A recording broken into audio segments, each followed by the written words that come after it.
Well, let's go ahead and get started. I see Sam is letting all our participants come on in. So welcome and good morning. I hope everyone with us this morning had a safe and healthy new year. I'm Julie Arthur. I'm the chair for the California School Facilities Research Institute, as well as CASH, Coalition for Adequate School Housing. I'm also the day job is Director of Facilities Planning for Palm Springs Unified School District. With me this morning, I have Jeff Becker, who's the Vice Chair for CSFRI and CASH, and is the Senior Director of Facilities at the Office of Fresno County Superintendent of Schools. So this morning, we have our CSFR Symposium II. The first symposium was last year on December 15th. It was really well attended, had great information, and if you weren't able to join us, you can actually find that the symposium was recorded and is on our CASH YouTube site. So if you missed it, I think Sam, we're gonna see if she can put a link in our chat box. So if you want to catch up on that first symposium after this one is finished. So part of that first discussion was really recognizing the importance of the built school environment and recognizing the essential and importance of the physical environment of schools, which has certainly been emphasized during this pandemic.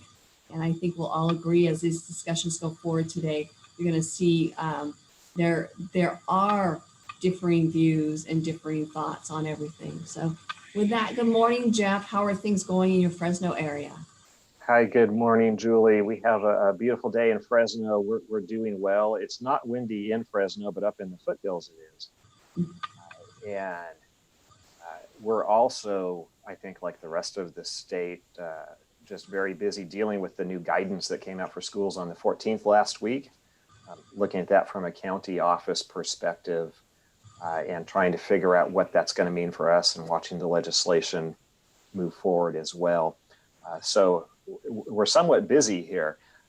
I'm really looking forward to the symposium today and the discussion about, what building attributes in the context of COVID and just going forward with resiliency can we start to incorporate into our facilities. And I think it's really going to help out CASH as well with our advocacy work with a bond coming up hopefully in 2022. So a lot going on, a lot of things to think about, and a lot of different fronts that we're operating on. How are you doing in Palm Springs? I'm sure some of the similar things. We've had some record heat down here in Southern California this last week. But just like you, we had the winds come in pretty heavy duty last night. The Santa Ana winds come in. So we dropped about 20-25 degrees in one day. So that's always interesting to deal with, where everyone's wearing shorts one day and sweatshirts the next. So that's things going. Riverside County, we're scrambling right now for vaccines. I think that frustration out there of the tiers, the 1A, 1B, and we do have a large majority of our population out here over 65. So it's made it even more intense. So a lot of noise, a lot of talk about it. I'm looking forward to getting it whenever I can get an appointment. So we're actually talking about hosting our own vaccination clinic. Yeah, we're looking at some of those same things. And as I read the guidance, the relationship between the level of vaccination of 16-year and older folks in your community, and particularly teachers and staff, and the relationship with what mitigation measures, that's a conversation I'm looking forward to engaging with. Yeah. Why don't we move to the next slide, Sam, please? And I'll do a little housekeeping and then we'll jump into our symposium today. So first of all attendees, you are currently muted. Thank you for joining us today for the symposium. We do want to hear your questions and comments and thoughts as we move through this, and Julie and myself and Dr. Duffy will help to moderate that, and our presenters can address those throughout the presentations as they're comfortable doing that. Before we jump into the presentations, though, I have an important announcement to make, a big announcement to make, and that's regarding the CASH annual conference. As you know, we're hoping to meet in person in Palm Springs on March 1 to 3. And the local health conditions, I think it's becoming apparent, are not going to allow that to happen. And through the good work of our staff at CASH, we've been able to move the annual conference back to June 28th to 30th, still in person in Palm Springs. And we believe that the vaccination efforts and hopefully the reduction in the level of COVID will allow us to get together in person. So we're excited to be able to have that opportunity to move back. And Julie has promised us some fantastic weather in the low 100s or high 90s in June, which, you know, we can cope with that. And the golf tournament would be on the 27th before the official start of the full conference. So again, in Palm Springs. So we're really excited about that. And so with that announcement, let me invite to the screen Dawn Ulrich, who is our immediate past CASH chair, and also with CSFRI. And Dawn is a retired deputy superintendent from Clovis Unified School District and is spending all of his time now running school strategies and solutions. And Kevin Fleming is on our CASH board and chairs our architect committee and is with the DLR group. So Dawn, Kevin, come on up. And Dawn, I believe you are first up. Yeah, I am. Thank you, Jeff. And good morning, everyone. Thanks for joining us for Symposium 2 on the California Schools Facility Research Institute. It is Symposium 2 and they are connected. So I thought before we introduced Alan and John, who are going to speak to us today and reflect on the first symposium, for those of you that didn't join us on the first symposium, you know, part of this is really understanding the context of the why the California School Facility Research Institute was started. The idea was started anyway, and so I just want to take really a condensed version to share that with you, and the purpose behind what we're doing with CSFRI. Back in 2016, you remember the citizens of California, with CASH leading the way, completed enough signatures to put an initiative on the ballot for a state bond measure. You know, we had been unsuccessful getting that through the governor's office, actually Governor Brown at the time, and went to the voters directly, and we passed a bond measure, a state bond measure. And I became CASH chair just after that. And so really CSFRI, if you remember, was born out of frustration and challenges of getting the governor's office and the Department of Finance to agree to actually sell the bonds that were authorized by the voters.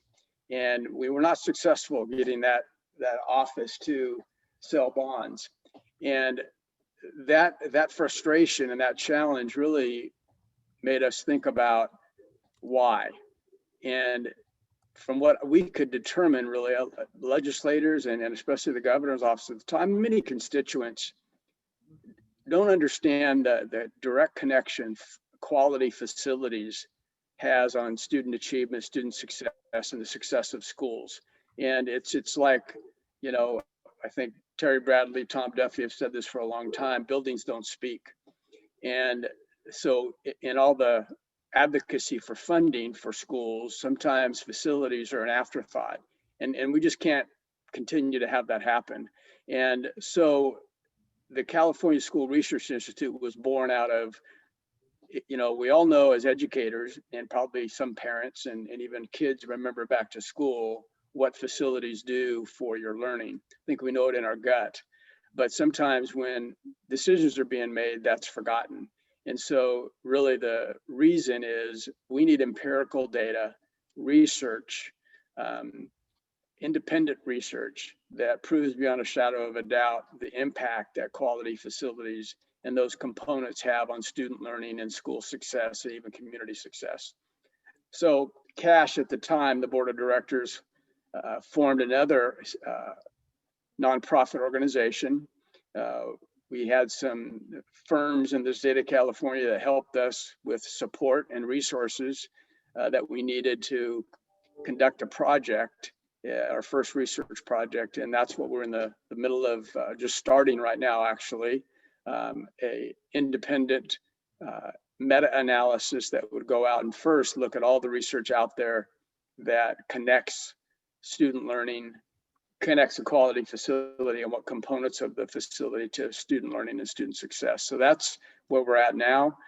We've talked to various universities, the Cal Polys, Pomona, San Luis. We've talked to Fresno State, and recently we've been talking with the University of Oregon, and the representative is on the Zoom today, and that's Dr. Allison Kwok, and she might offer some comments during the conversation today. And there's an active RFP out right now, and we're expecting to get some proposals and choose a university to conduct this first research. So that's the context of CSFRI.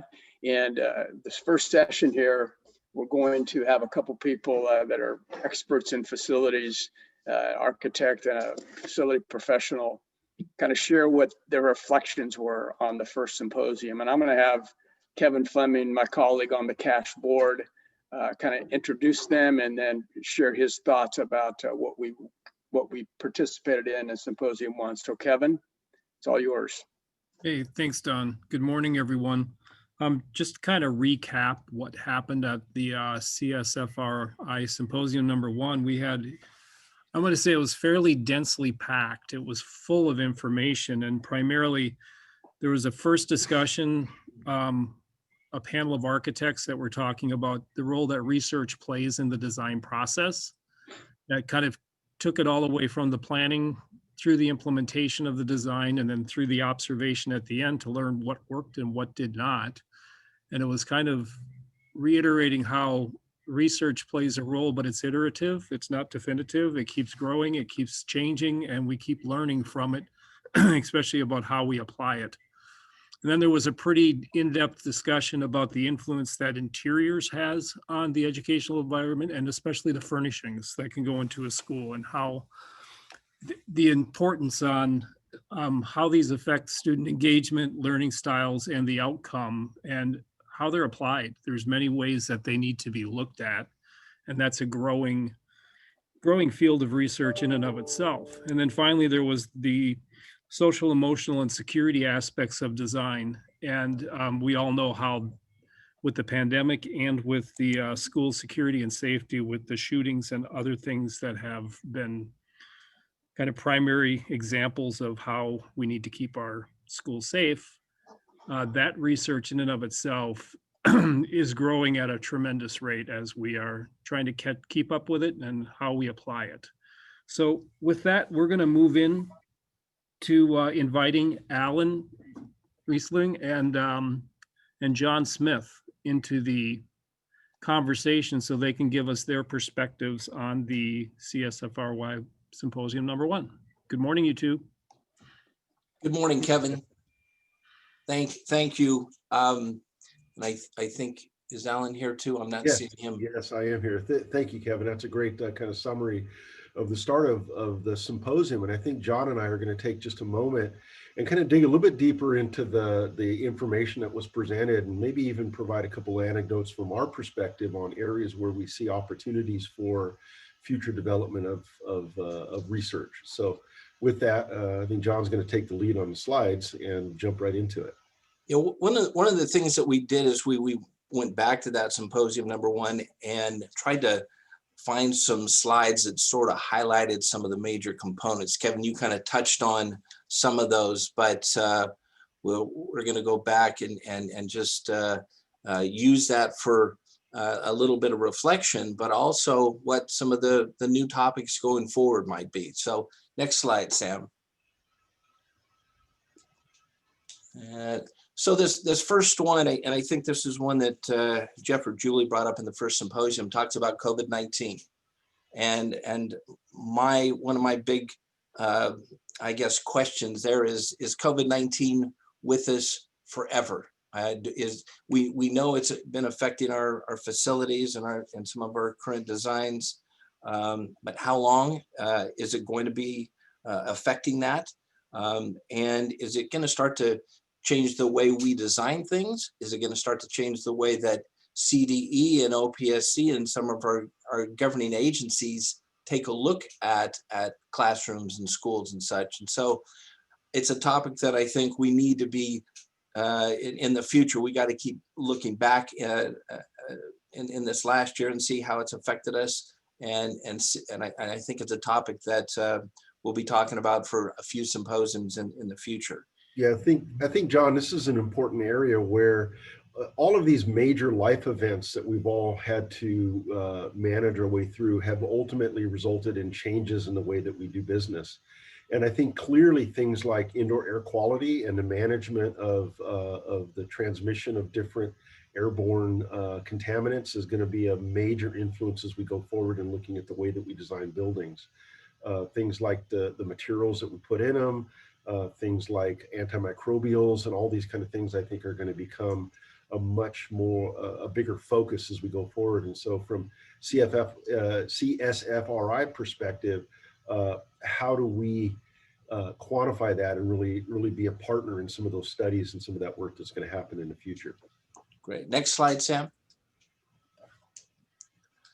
So this first slide talks a little bit about daylighting. I think everybody on this symposium today knows how important natural daylight is. The slide there talks about how much 20% faster on math tests and reading tests if there is significant daylighting. So I guess one of our thoughts there is dive down just a little bit deeper. Exactly how much lighting is good, how much green daylighting, how many windows allow students to look outside and see what's going on outside the classroom and still yet keep their attention.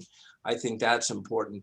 And so I think daylighting is going to be another topic that I think we can kind of dive down into a little bit deeper and talk a lot about it in the future.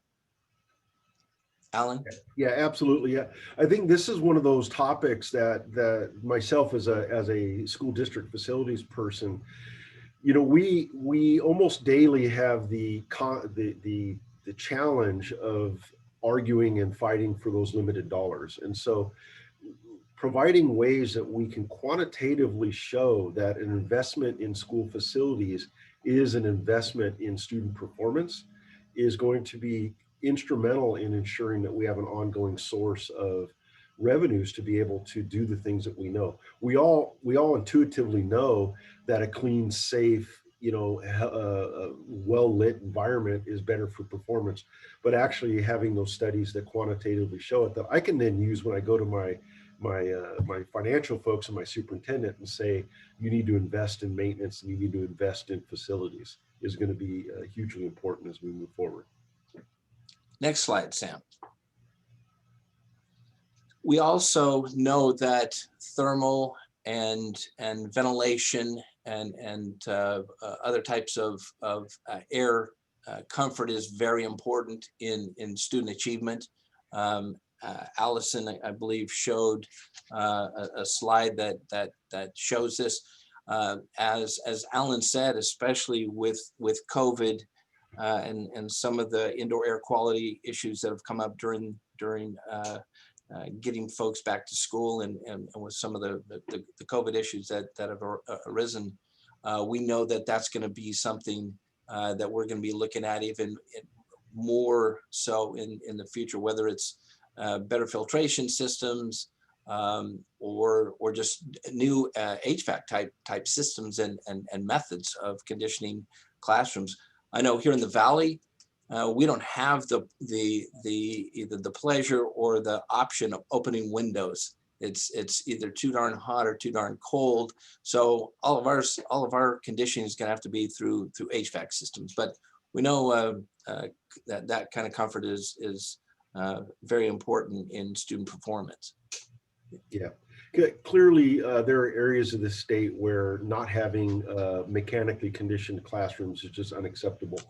Julie Arthur, out in the desert, that's just not an option. You have to have air conditioning. You just cannot survive without it. So I think finding ways where we can condition the air better to deal with those indoor air quality concerns is going to be vitally important as we go forward. Next slide.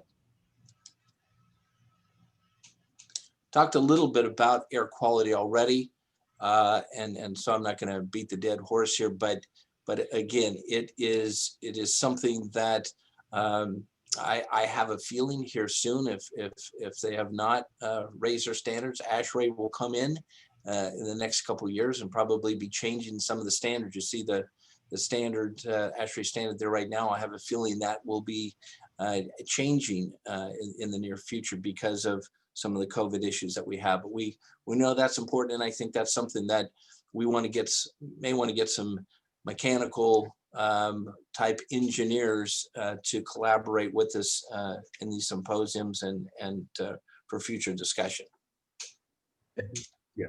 Next slide. John, if I could interrupt, and Alan, Yes. with the issue of air conditioning and knowing what we know, those of us that have been in classrooms and worked in schools for a long time, that HVAC systems are wonderful when they work and cool, but they can become problematic when they begin to make noise. So noise intrusion is something that I think we need to pay attention to as we work to achieve greater control of the classroom environment. And I absolutely agree with both of what you're talking about, you know, having taught in various kinds of classrooms, but making sure the indoor air environment is good air, but trying to control that mechanical noise that sometimes, especially with older systems, is a problem. Yep, that's a great point, Tom. In fact, we do have a slide. I think it was Allison or maybe the panel of architects last time that talked specifically about noise and acoustics in classrooms. We will go into that a little bit further, but you're right. One of the biggest noise generators in the classroom typically is the HVAC system. So next slide. So this was a slide that talked a little bit about a case study that Allison Kwok had done, and just one of the things that really kind of stood out to me was the fact that our buildings can really have such emotional importance in helping students arrive at campus and feel comfortable at campus, and so I think it's something that's I think even Mr. Davey, Rick Davey, talks about it a little bit in some of his slides a little bit further into the show. But we know that's important, and so some of the aesthetics and some of the feelings that we can help students get as they come onto a campus and go through the campus, we know that's important, and we think that it could further some more discussion about how architecture does that. Anything on that, Alan? Yeah, you know, this was an item that had several different common threads through the presentation. We talked about it here, creating a sense of being, creating a sense of want to be there, dealing directly with the students' you know, emotional state or social emotional needs. I think Jenny Brown talked about it with interior designs to design spaces where children want to be at. So this is a major component of things I think that we need to look at going forward in making sure we have a set of kind of realistic standards of how do we create that sense of belonging, that sense of calm, that sense of purpose that we need to have in our schools. Next slide. So this was one of the slides that our group of architects presented, and talking about the process of design being circular, planting, implementing, and observing. And I think we've all probably been a part of each one of those parts. One of the things that really struck me is the quote there that shows, regardless of the improvements we've made over the years in classrooms, that typical patterns of direct instruction persist. And to me, that makes me want to say, okay, so what are the teachers that are teaching our teachers? How are they learning to teach? And how are they being instructed to use the facility, the technology, and sort of customize it to their pedagogy and curriculum? it blows me away that even though I know a lot of the districts on this show today and architects, we know that we're designing some 21st century things so that we can provide teachers with opportunities for all kinds of different instruction, that there's still that traditional direct instruction does persist. I thought that was interesting. Yeah, I think this is an important topic that I've worked with here, even in my local district, is, you know, the reality of it is our buildings are here to support the educational pedagogies of what they're delivering. It doesn't drive them. So we just need to accept the fact that we're there to support those. We can build the greatest environment if the teachers are gonna resort back to the rank and column direct instruction format.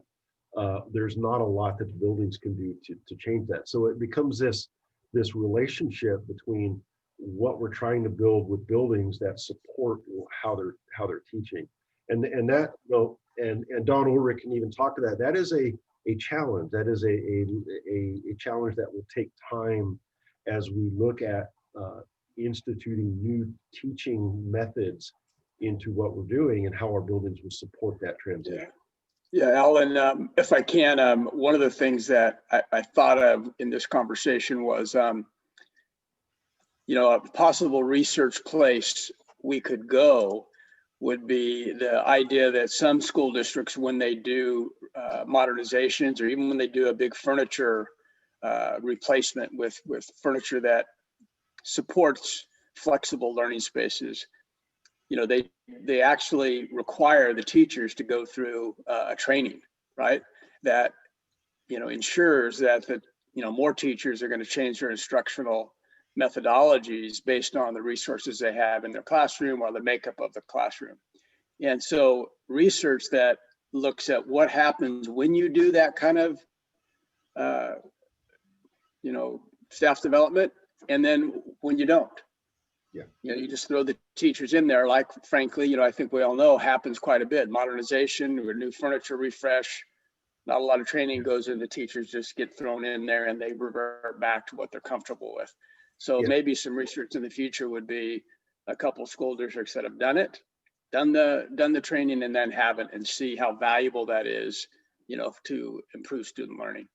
Yeah, we've all seen those horrors where we build these new collaborative areas and the teacher forces it back into that rank and file, you know, chalk and talk, I call it, kind of environment, right? Yep.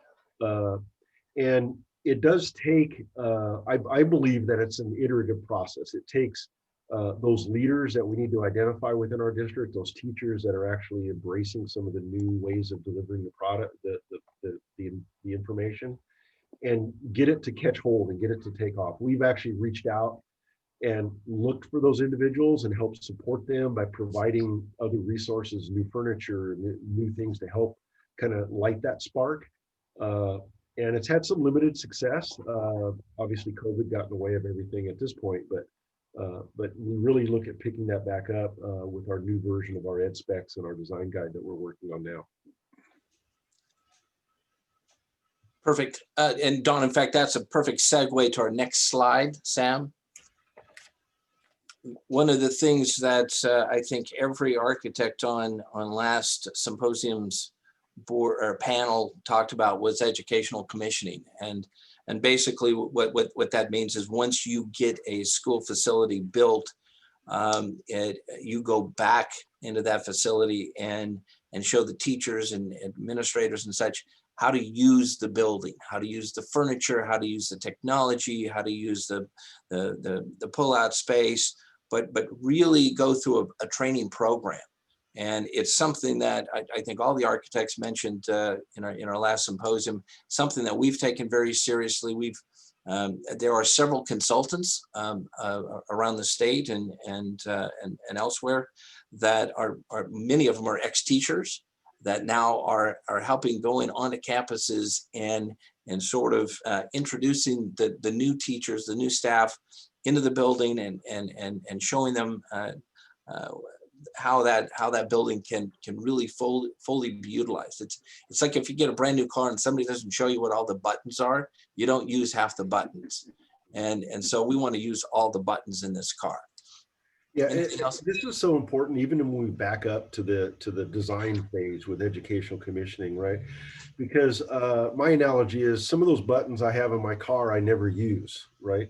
And I spend a lot of money for those buttons because they look cool, right? But if I never use them, why are we doing it? And so bringing in educational leaders at the outset and really determining what is it that they need and what is it that works in a classroom environment. I'm not a teacher, so I couldn't propose to speak towards what they deal with on a day in and day out basis. But what we've been able to do in Long Beach, we're a large district, is I have an educational leader that works in our facilities team. We're able to bring that person in and they work with us day in and day out, and they collaborate with school sites. They act as that liaison, and they help us to drive some of the specifications for the things that we are doing so that we're providing the best resources to the school without wasting money on the newfangled, shiny thing that we want to roll out. So it's been working quite well, and it's provided a lot of insight into what teachers need and what they don't need. Next slide. Well, gentlemen, if I could just take us for a moment to sometime in the future, what we need to do, Alan and John, is bring in one or two of those people that do that educational commissioning, those retired teachers or transition teachers, and bring them into a future, maybe the third symposium that we do sometime in the future. Yep. Yeah, I agree, Tom. I think that would be a great idea. And then, Alan, this is almost exactly what you were talking about, the fact that you need the commitment from the district to do some of that educational commissioning. And so these are some of the points. You even said something about looking for within the district leadership that will support some of the new next generation learning. But it does need that commitment. And from the architect standpoint, we also need to help some of the districts understand the importance of really what teacher commissioning is about, educational commissioning is about. So it's partly our job to help them understand the nuances of it and the importance of it, and then we know that there are consultants out there that can help us do this. So next slide.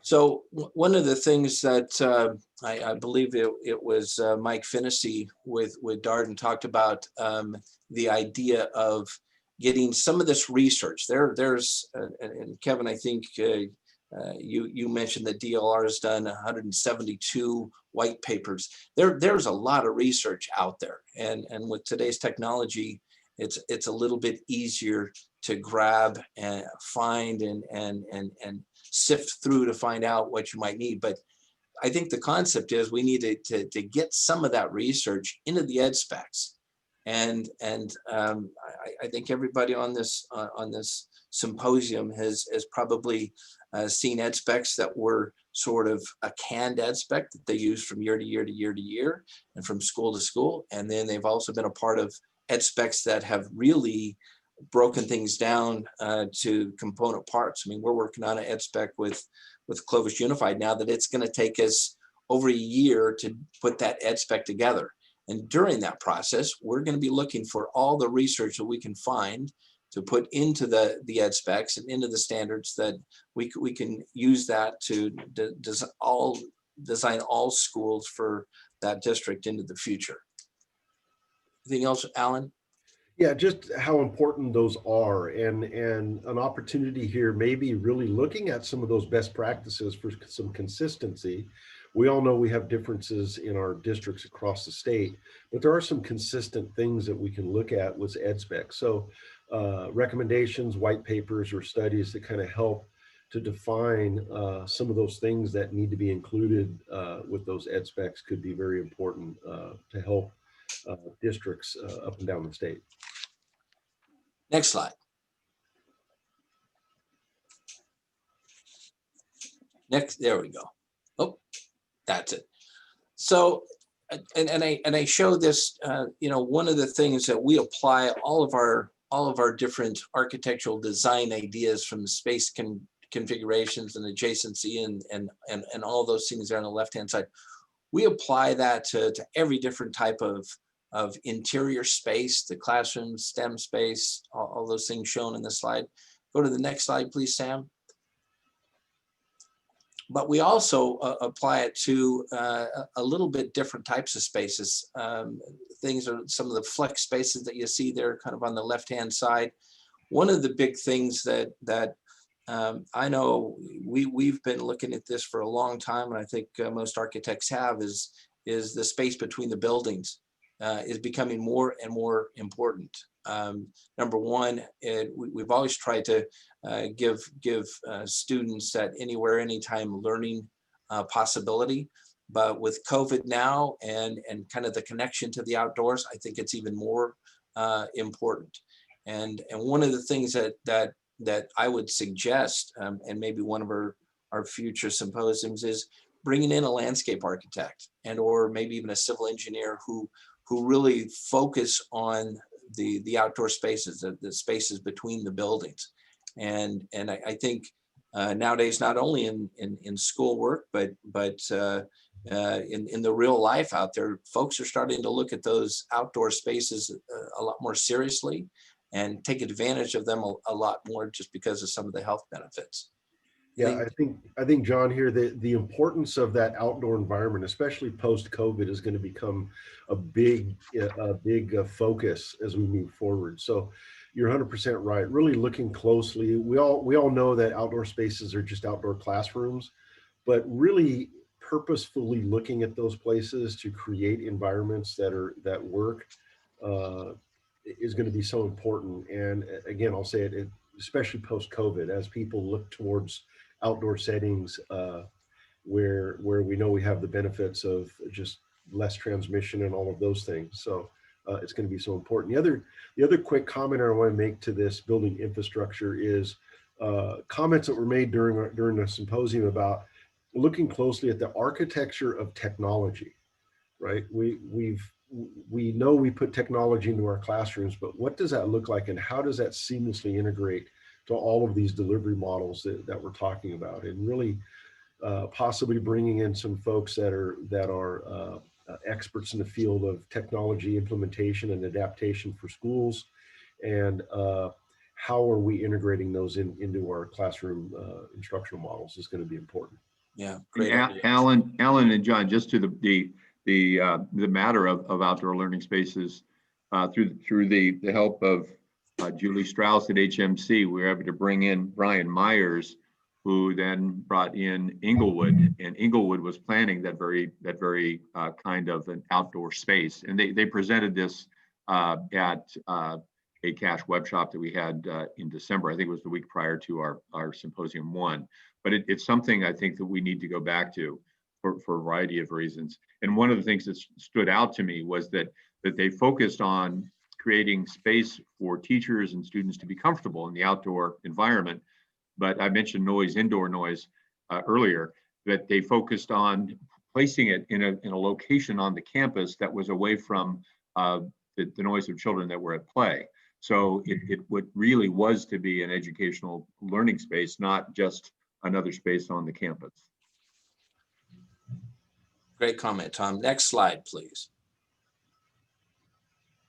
So we've already talked a little bit about this already in the natural daylighting conversation we had, but there's a bit of research there that shows that comment about kids have better attention if they have a green view from outside. And I know this is something, Don, you and I have had many conversations about. If you know, I've heard some teachers say they don't want kids to be able to see outside because it's too distracting. And what have you told me? What's been your comment? Well, the anecdote I have is a school called the Center for Advanced Research and Technology that you might have heard of. It's been there 20 years in city of Clovis, a joint project between Fresno Unified and Clovis Unified that has windows into the hallway, big expansive windows into the classrooms from the hallway. And the idea was we wanted visitors to see the new instructional environment that's more work-based. This is a high school, a work-based workplace. And I was lucky enough to be on the planning of CART back in late 90s. And I'll never forget a group of teachers, very well-meaning and great teachers, you know, that were, well, we can't have high school kids with windows in the hallway, although they won't pay attention. You know, they'll be way too distracting. And in reality, you walk down that hallway in CART, and because of the instructional environment that's really so engaging, I've never had a student look at me. You know, I could make faces at them because their environment is so engaging, and they don't pay attention to an old guy looking in a window. And so I think that just really, the anecdote proved to me that it's instruction that's engaging is what matters. One of the comments in here, and I look at, there's a dichotomy here, right? That, you know, sometimes the things that we want cause something that is unwanted and distraction. And one of the things with security now that somebody pointed out was that teachers cover windows, you know, recently because of the worry about somebody looking in and causing them harm. And so we got to come to grips with that too. If the research, you know, and this shows that daylighting really improves student engagement and student learning, we got to figure out how to appease teachers' worries and their legitimate worries, right? I don't mean to sound like they're not. They've got to feel comfortable and secure to teach. And so how do we do both? It will be a challenge, could be a challenge in the future.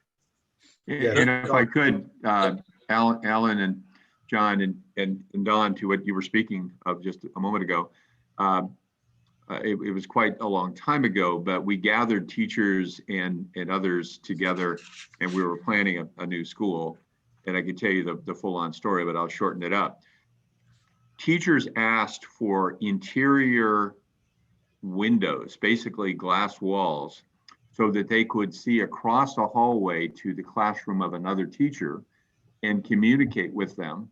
And this went to the isolation of teachers in a classroom, not having contact with adults throughout the day, except in the morning, and then at potentially at recess for a few minutes and at lunch. Those schools were so successful. We built the first one. Teachers were delighted with it. We replicated the school 2 other times, and that was a significant feature within the school. Those teachers were happy. Students performed well. Again, it's anecdotal. I don't have any data on it, but the idea came from teachers, and teachers loved it, and the schools were highly successful schools. I think it was significant, and I think it really was this ability to communicate a need from adult to adult, just across the space of the corridor. Yeah, one thing I'll comment, Tom, really quick is that, you know, with some of the security concerns and the school shootings and the other acts of violence that have occurred over the last several years, what I've seen is a change in perception quite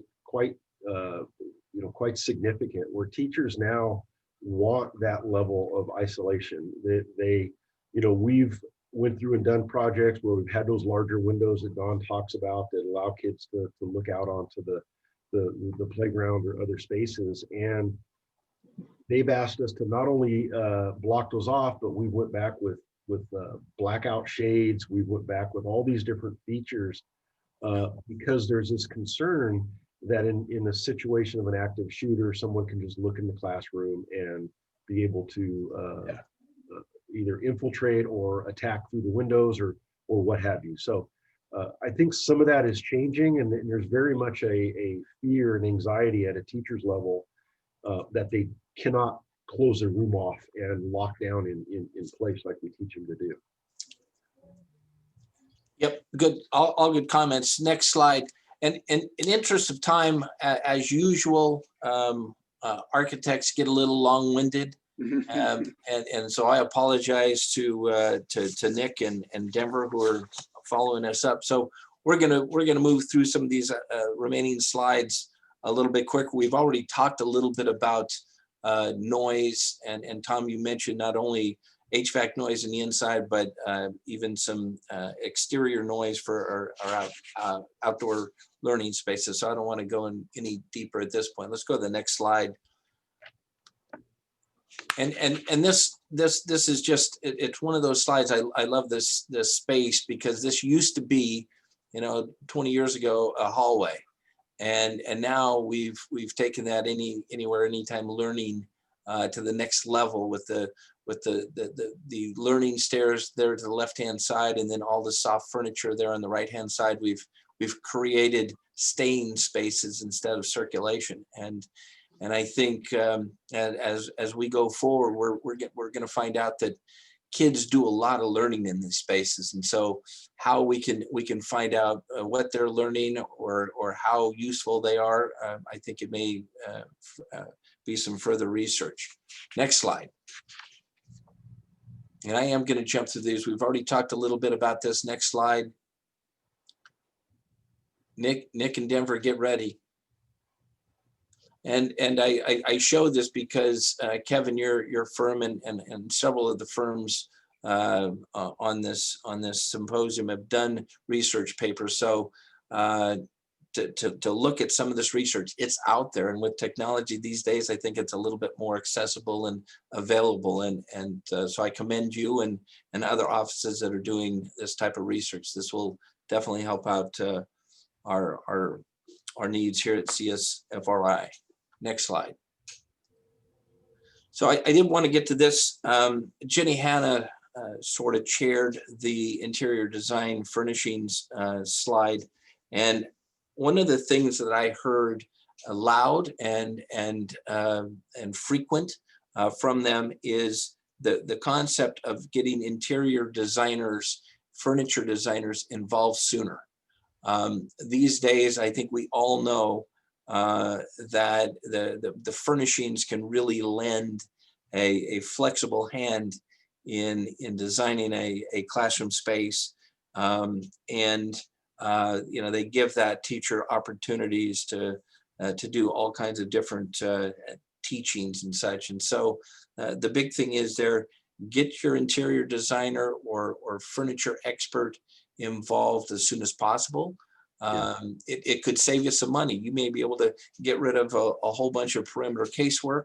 You might even be able to reduce the size of classrooms if we can get a little bit more flexible. So that was a big thing that I took away from Jenny's that whole component on interior design. Did you have anything else to add to that?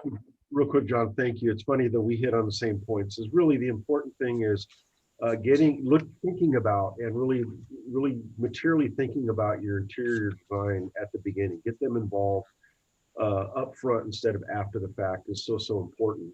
The other quick comment that I'll make is a statement that really came off of this that I wrote down here is that I think it was Jenny or that said this, but it was furniture is what makes the space work, right? We can create these great four walls and floors and a ceiling, but it's the things that you put in it almost after fact. And unfortunately, a lot of times it is kind of an after the fact thought. Really doesn't make the space just doesn't work. The teacher, I think we saw a slide where the teacher was cramming way too much stuff into a space than what could realistically fit there. But it really addresses the students' sensory needs. Their ability to perform in a space directly relates to those furniture and those things that we put in the four walls. And so very important there to help support that educational model. Next slide. And we're going to go through these kind of fast too. We had some great presentations of a couple schools that they had sort of either refurbished the front entries to these schools. And we heard a couple great stories about the way the kids felt upon arrival. They felt cared for, and teachers and administrators really went out of their way to make sure in some of the areas, kind of disadvantaged areas where students hadn't felt that way before. We know that the social, emotional security aspects of designing schools is very, very important.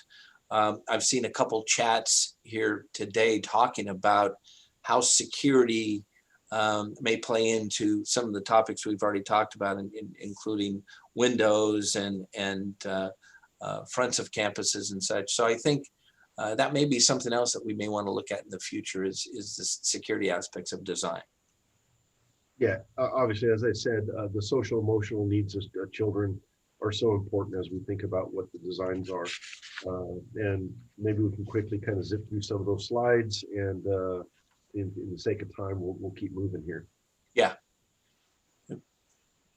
And so these are just a couple of those examples where they had made sure that that front entry was obvious and noticeable and welcoming and such. Well, the next one. And one of the things too that this was an older campus, they created a whole new facade that really gave the campus a whole new feeling to the parking lot area and to the front of the campus, and was well received by the students. Next. And one of the things you can do, go to the next one, I think it shows it a little bit better, is you can, that doesn't show it better, obviously, but one of the things you can really do is you can start to kind of create some campus pride by dropping in logos and the name of the campus and such. And so that helps those students feel a little bit more welcome. So I think that's enough for Alan and I. One thing I would like to just mention, I've seen several chats come in while we've been doing this. And so anybody that has any ideas of what some future topics might be, I'd love to hear from you. And so I think the idea would be probably to send those to Sam. Is that right, Dawn? That she can kind of be the gatekeeper of those? Okay. Yes, of course, we can do that. Great. Yeah. Thank you, John. It was really a great symposium. I think we covered a lot of ground, and really look forward to what this will bring us as we really look to leverage CSFRI and do a lot of this much needed research. So thank you. And sorry that we were long-winded. Yeah, Alan, you really were. Thank you, guys. All right, next up, if we can have Nick and Denver and Desiree and Jennifer and Julie Strauss and Julie Bosch join us, that would be awesome. And they're going to talk a little bit about educators and parents' response. Good morning. Good morning. I can't turn my video on. It says the host stopped it. So, oh, there we go. Now it's back. What are you doing, Denver, that she had to turn off your video? Well, it's the story of my life. I figured John was supposed to be done a half hour ago, so I thought we would be ready, but that's a story for another day, Julie. All right. All right. So I think this is such an interesting topic just across the board. And to kind of dovetail, I'll jump in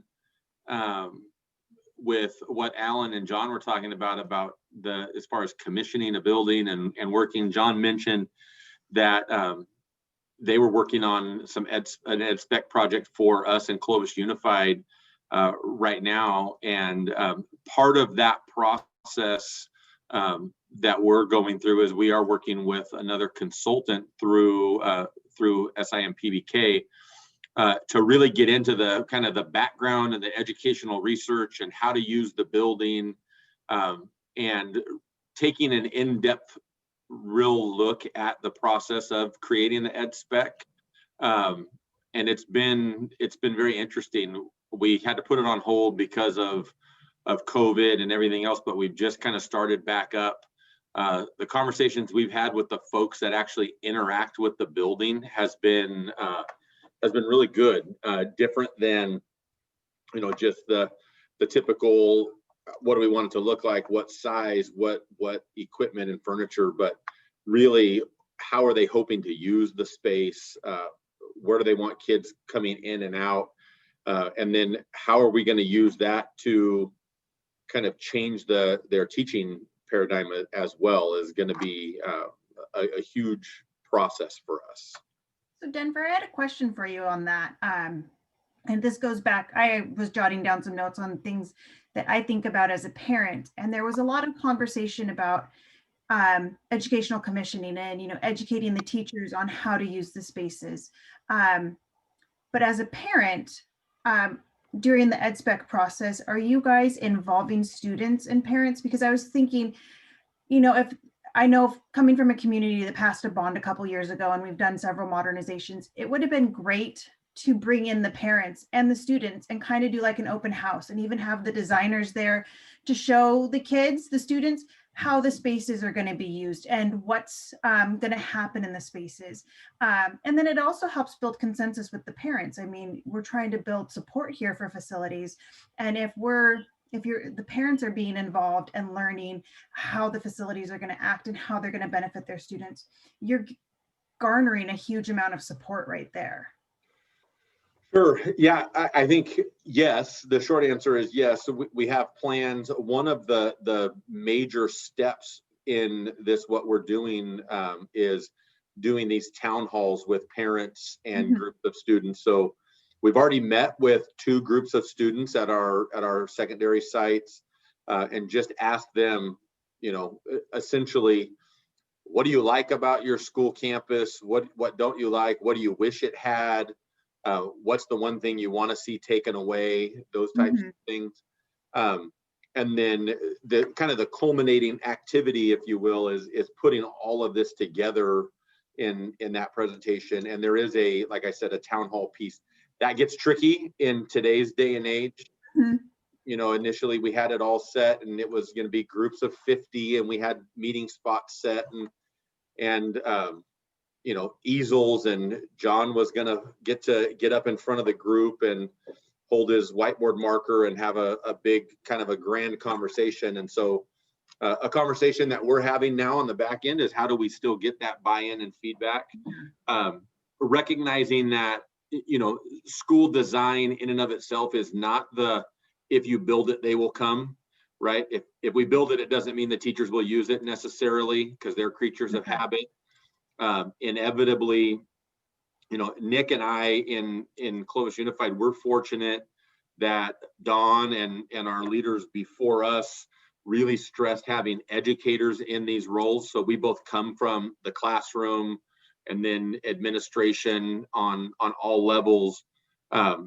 So we also are looking at it from somewhat of a different perspective as well. And that's a conversation that all of our architect teams, and on this case, John specifically, we look at it that way first too, but then we bring people in. And so trying to come up with, we don't want the flashy, I think it was said earlier, we don't want the shiny, flashy new desk that can be put in all these great groups and we walk in and they're just back in rows.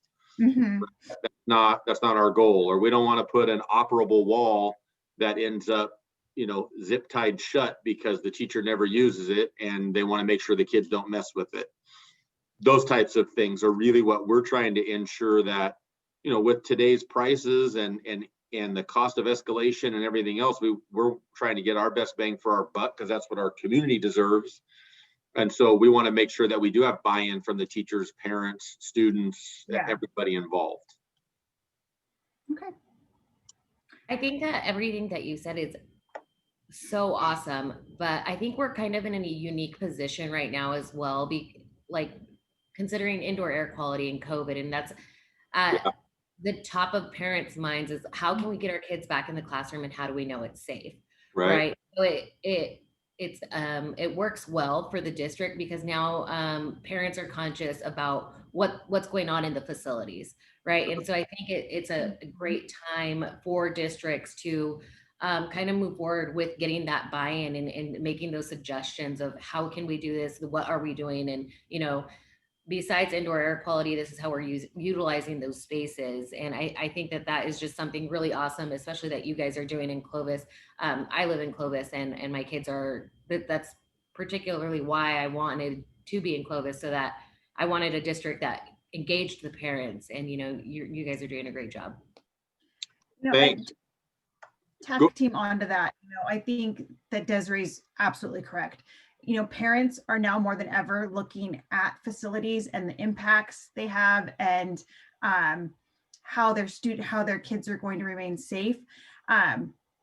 Just another COVID topic, but also back to the furniture and the huge investment that furniture and equipment is. Like I said, my district went through modernizations and we just bought a lot of furniture. And I'm sitting back going, we're not going back into the classrooms right now anyways, but it seems like the natural inclination is to put all of that new flexible furniture into rows. How are districts fighting? And then that kind of defeats the purpose of these flexible spaces that we've just spent millions of dollars. Right. Developing. Absolutely. How are we going to utilize those spaces and not waste the money? And, you know, talking to the parents to let us know what's going to be done. Because we all want our kids back in school, but we all want them to be safe. And also as a taxpayer, we want to make sure that our investments are not going to waste either. Sure. I a couple of things. I think Desiree's point, and again, this is, you know, kind of specific to us. We're fortunate in the fact that, fortunate or unfortunate, because everybody's dealing with it, I guess. We're actually starting our big indoor air quality improvement project today. So we're starting with the installation of the bipolar ionization machines district-wide today that will couple with also part of this space, right? Those now become a standard for us in our district because we're going to put them in every conditioned space we have across the district. And so now when we look forward into our ed specs and our building standards, that will happen now from here on out. So there was a big amount of, we were fortunate that we just passed a bond in November. That was one of the top ticket items in that bond. And I think it was because it does resonate with folks right now, right? I have kids in the district that I'm trying to get back to school as well.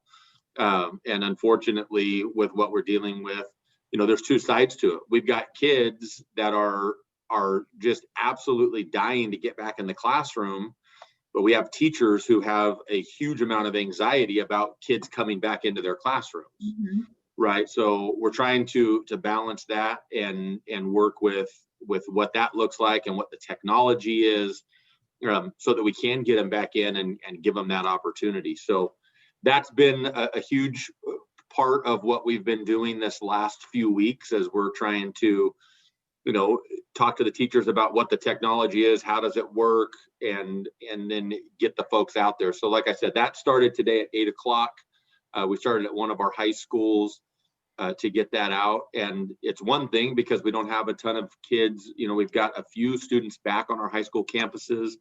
But as we make that transition and we move to our elementary schools, you know, we typically do not have contractors on campus during the day with our students. And so in order to get this done in a timely manner, we're going to have to do that. So working through the logistics of that, and Nick has been kind of spearheading what that looks like. In our primary classrooms, we can do it. There's about a 45-minute window where they have to be in the room installing a device in the unit. But our upper grade classrooms, we don't have enough room to socially distance and get that work done. So what's that schedule look like, right? So that's been something that we've been working on the last few weeks. So I'd like to interrupt unless Nick has something he wants to say on top of that to give you a bit of a different. Go for it. Give you, good. A bit of a different perspective.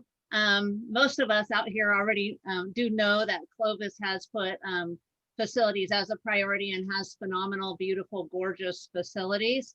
So I want to give you just a little glimpse into what some of us out here in the field face. So superintendent, small school district, middle of an almond orchard between Shafter and Wasco. Up until this year, my buildings were, I had only swamp coolers. I had dry rot through the entire roofing system. I had completely antiquated electrical system, water intrusion through every room, and no working fire alarm system. So we just were able to rebuild the campus. But you can imagine on top of having those facilities, if COVID had hit prior to that, and what kind of additional obstacles we would have faced. So because we do have completely rebuilt campuses, we are able to bring our children back right now because everything is new and everything is updated. Prior to this, we had mold and asbestos and lead throughout our entire campus. And so the beauty of the research in my mind is it would give us, all of us, a phenomenal tool to communicate And as they were talking about earlier, Alan talked about the need to always fight for funding. So you guys as facilities people know how difficult it is when the curriculum people want money and when the everybody wants money. That's the way it is. Everybody's looking for the dollar, but having a tool where we can absolutely advocate for all of the things we're talking about, the air, the lighting, all of those things that are so important for students, and having that to communicate with both our parents and our board members and our CBOs and our HR, because we need to use that also as a selling point for hiring quality people, is the ability to come to work in beautiful facilities, all of those things, and the actual culture of the schools and the communities that we're building. So those are all things that I think about as I think about and reflect on what value this research could have for us. And then one tiny other thing, when I talked with Julie and Desiree previously, we talked about, so if we get this great research, we have this great research, how can we actually use it to communicate and as Julie was talking about, bring the parents into the conversation?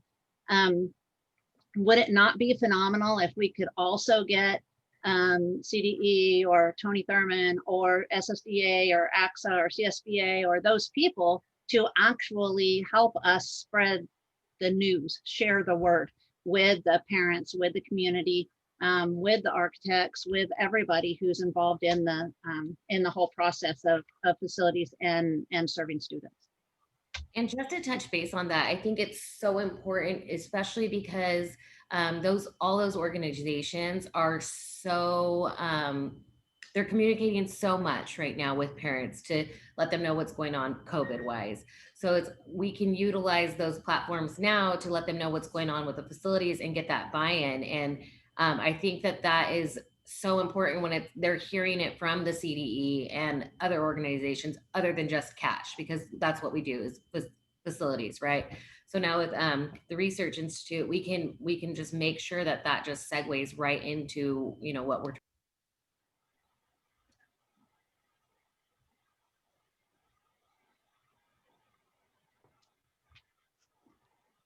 And I think that was one of the things that we, one of the questions that was posed to us as parents is, what are our responses to CSFRI and their mission or their why? And, I think Desiree and I both come from a place where we are privileged because we're not the average parent.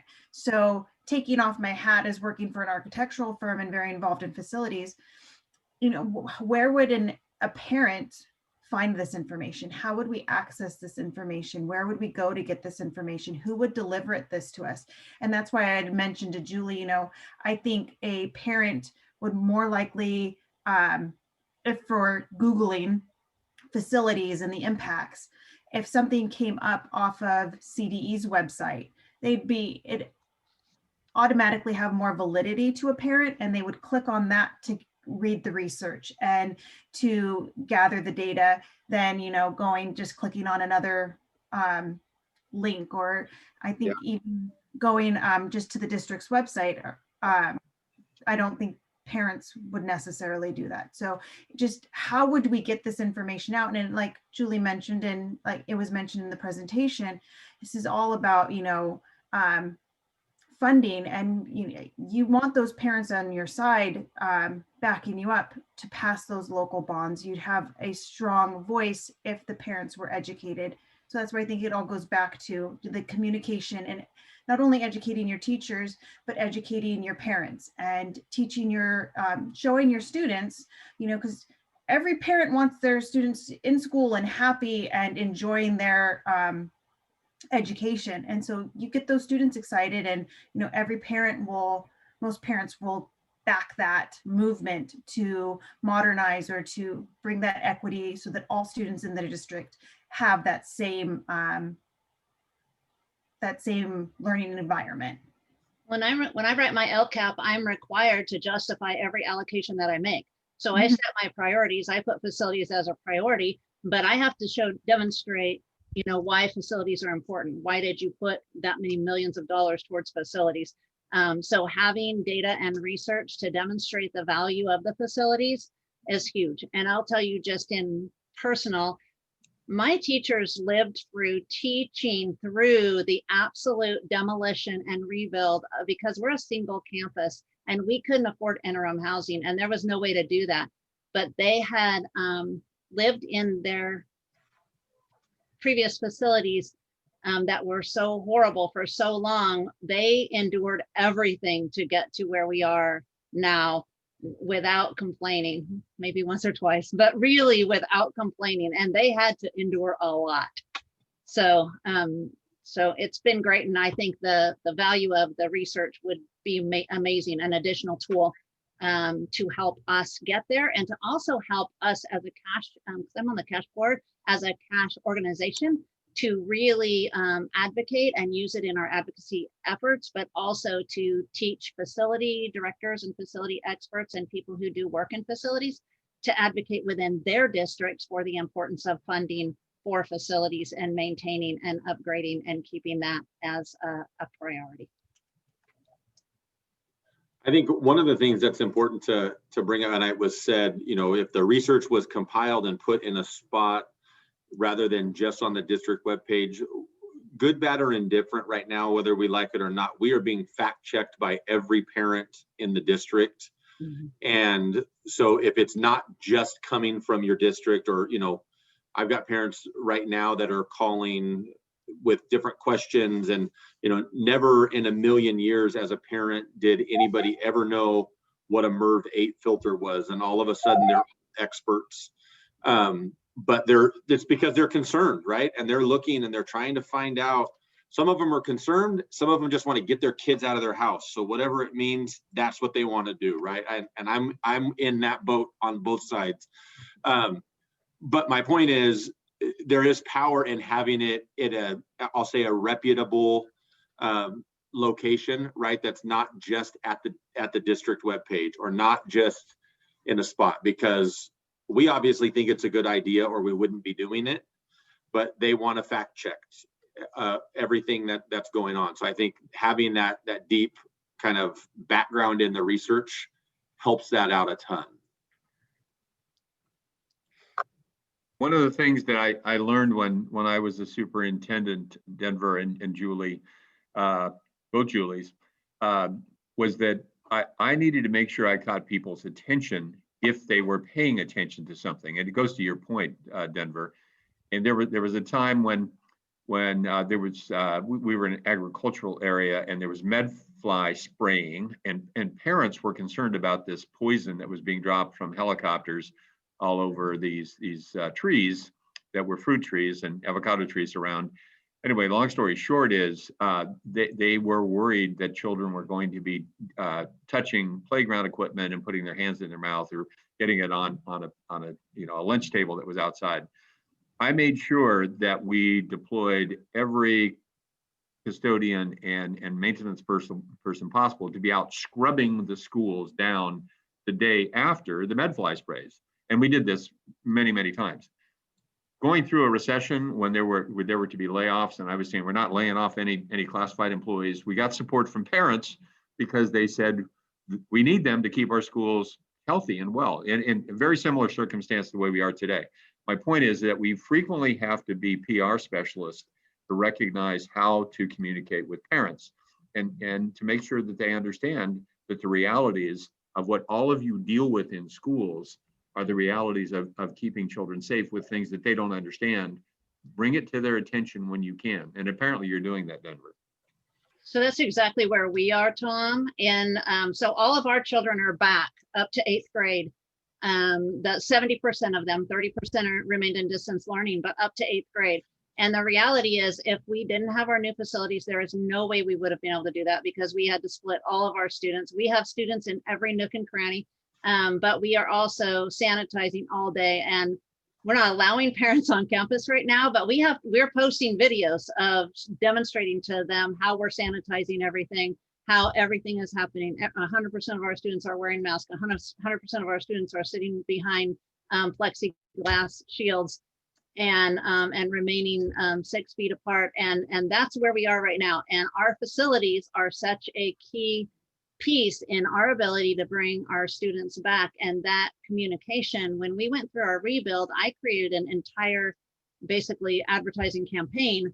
And for the last 7 years, I have been giving presentations on facilities to my my parents every year in the spring and in the fall, to give them updates and let them know where we are and where we were and where we've been and remember what it was like. And so huge. Yeah, we're in the midst of that kind of outreach, and right now it's primarily to our staff, as we're just kind of implementing, like I said, with the bipolar ionization. Problem is with that, you can't see it. It's not technology that is visible in the classroom. So we're working actually after this conversation today, Nick and I are in a meeting with our video production team to create a video showing what the technology does and how it works, and explaining the fact that that's only one piece in what we're calling kind of the 4 levels of protection that we have in our district. That's just one small factor. As we move forward with this, I had a board member ask recently, what's your guarantee that this eradicates the virus? And I said, well, honestly, if we had a guarantee that it eradicated the virus would be gone. Right? It's going to protect us living in the valley where we live. There's also long-term benefits, right? We're also trying to use these dollars and see past COVID.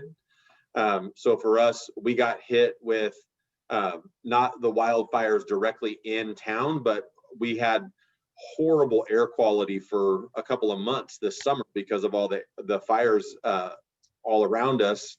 And so we're explaining that there are benefits to scrubbing the air and getting rid of not only COVID, but the smell of smoke and just our poor air quality that we have during the summer, and influenza and all of the things that it will help.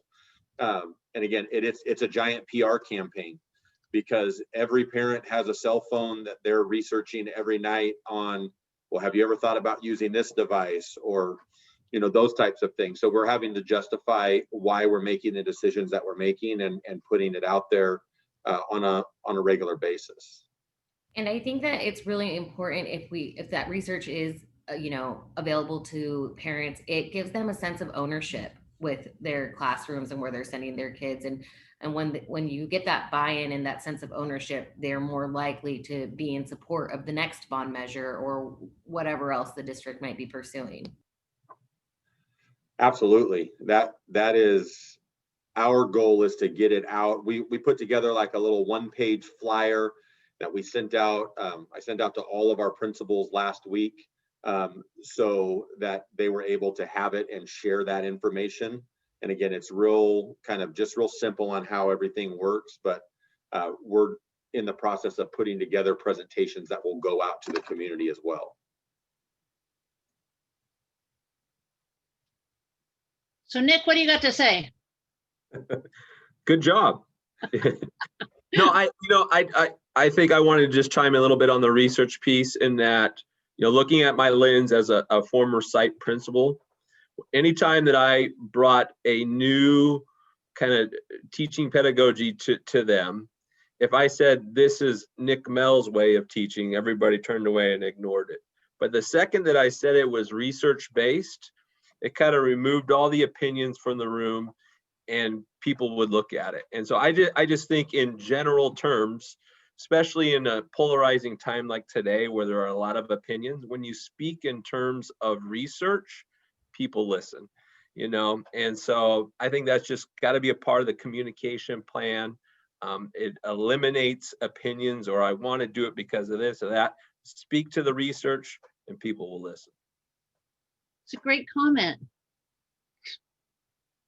Well, if I may, you know, Nick, this is Don again. You know, I've been taking some notes during kind of this, really interested in parent and educator perspectives on this research. And I heard a couple of things that really make sense to me, and relatively new thoughts for me, as thinking about this for a long time, is that, you know, research, a meta-analysis, et cetera, can be complex if you just look at the results without simplifying it, summarizing it a little bit. So I think one of the things CSFRI and CASH need to do, as we do what Julie talked about with getting these results to mainstream organizations. And not that CASH isn't, but CASH is focused on facilities.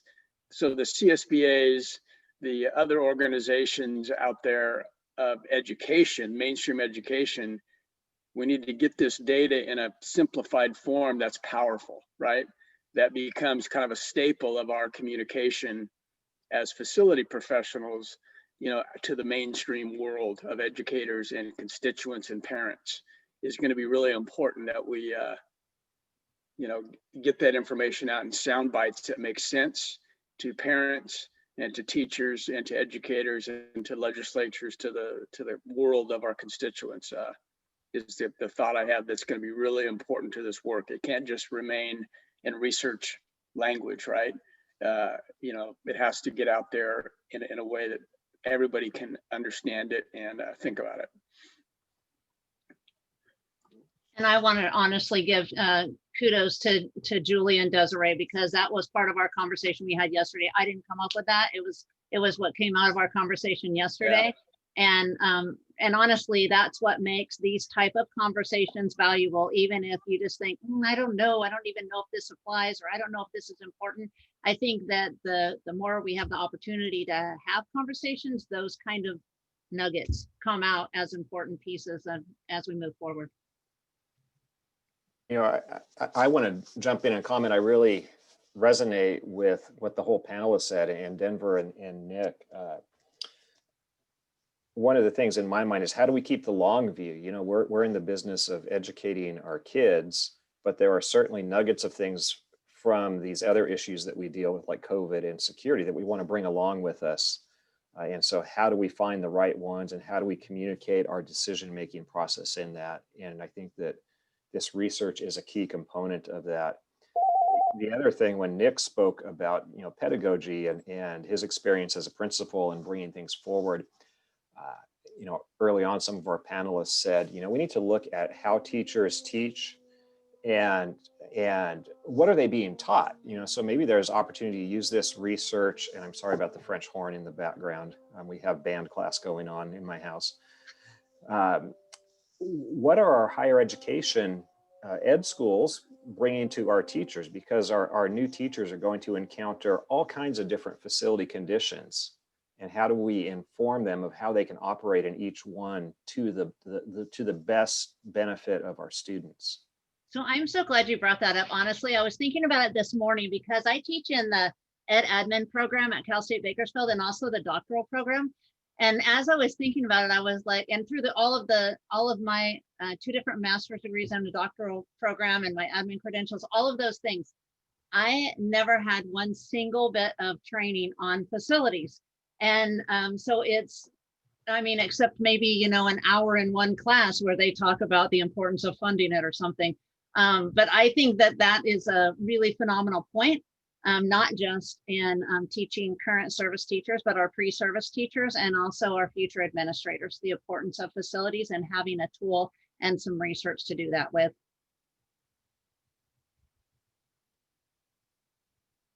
And Julie, recognizing that what you just said in terms of the formal educational programs in education for people that do all that we do, in recognizing that there was nothing really on facilities, that led to the CASH Academy, and that has been the focus of the academy, and we need to continue to do that because it's not something that has really been picked up by any university or college.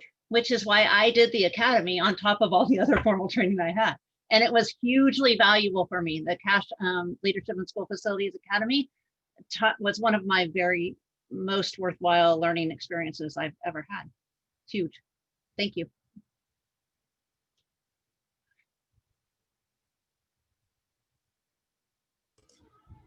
Well, I think we're right on time to hand it over to the next group if they are ready to pick things up. Great, thank you, everyone. Sam, would you move to the next slide? Great. So if we could have Robert, Jonathan, and Tony come join us, that would be awesome. Sure thing.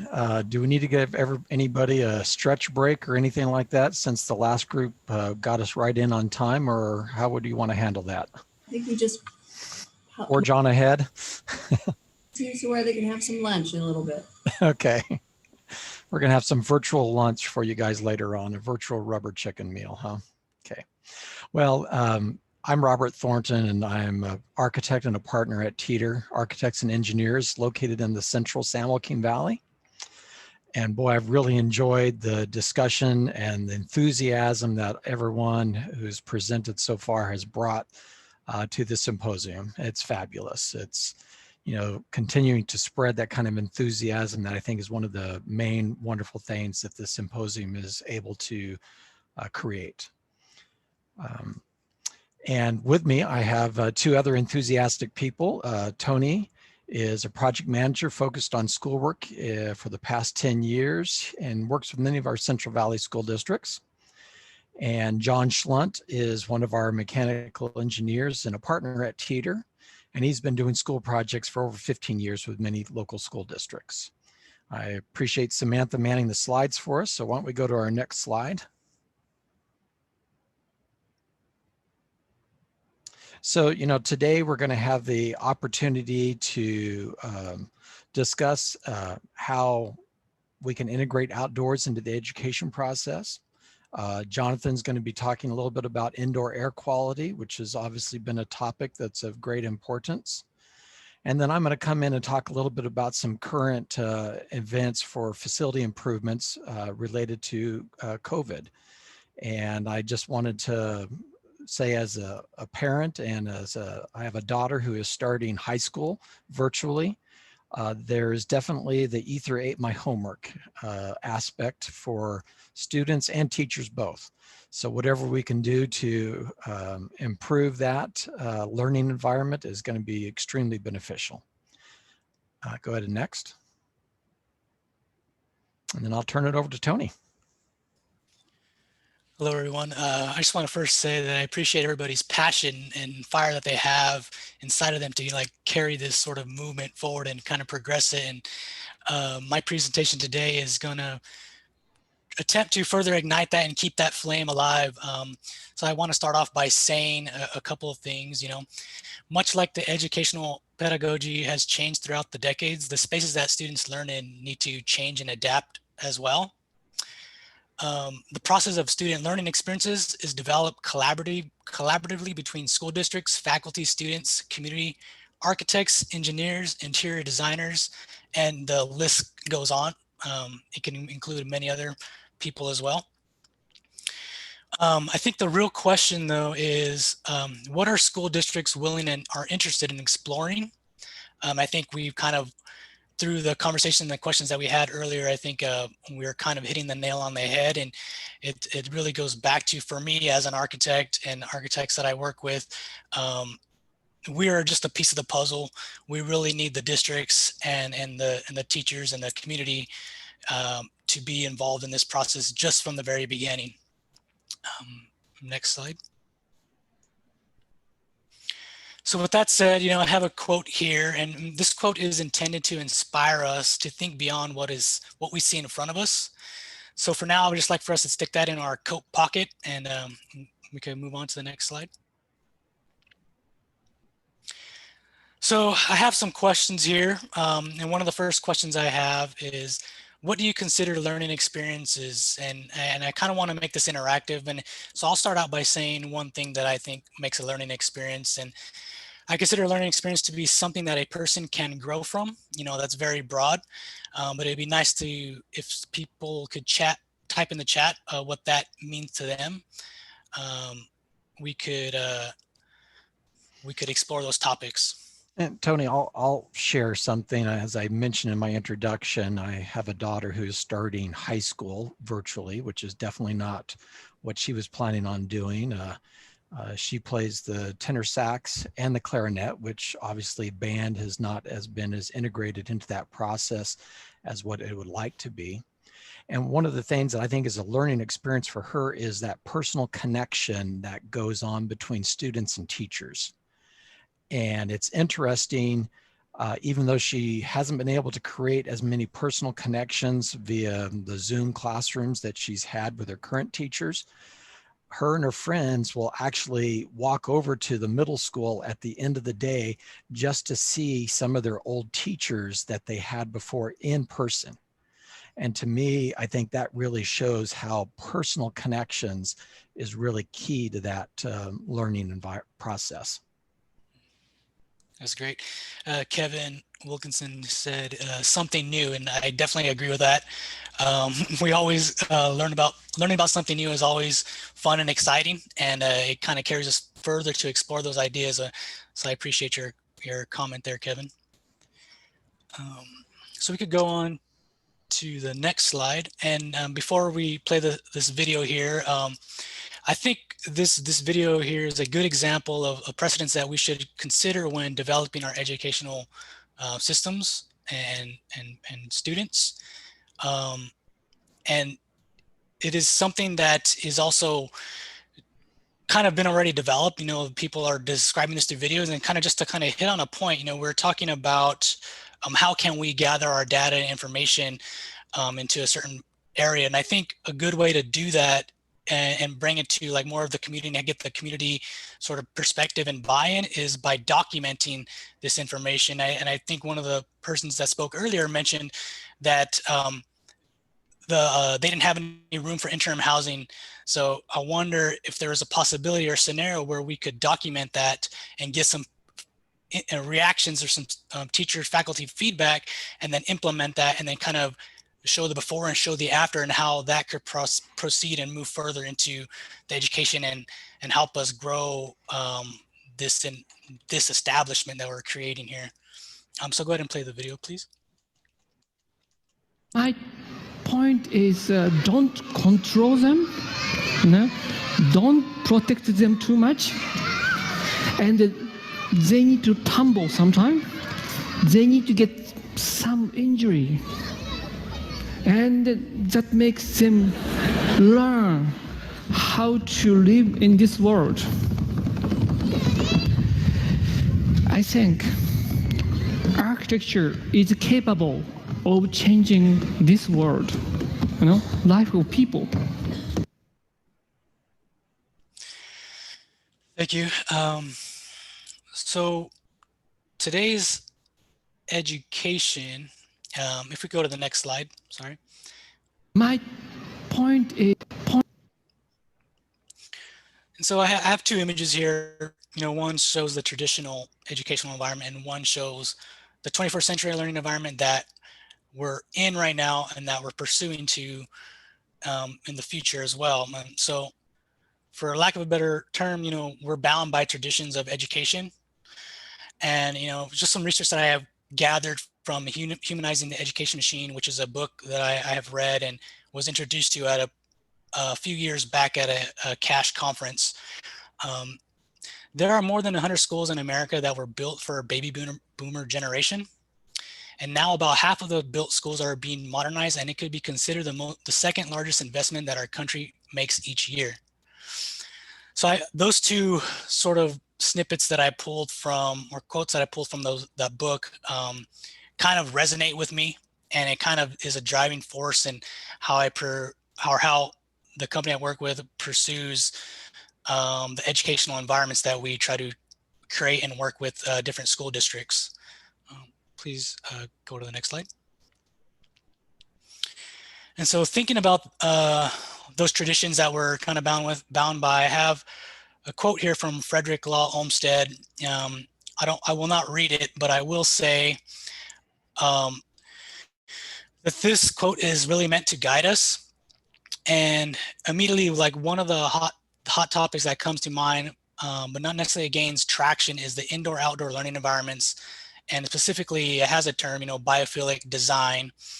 And I don't want to bury us with statistical or scientific information, but the weight of the biophilic design is hinged on the importance nature can play in our daily lives as students and professionals. So, but just to mention a couple of things that are statistical in nature, kids spend on average 1,200 hours on a campus, and about maybe 60 to 70% of the time is spent in a traditional classroom, whether it be a rows of desks or whether it be like a 21st century learning environment.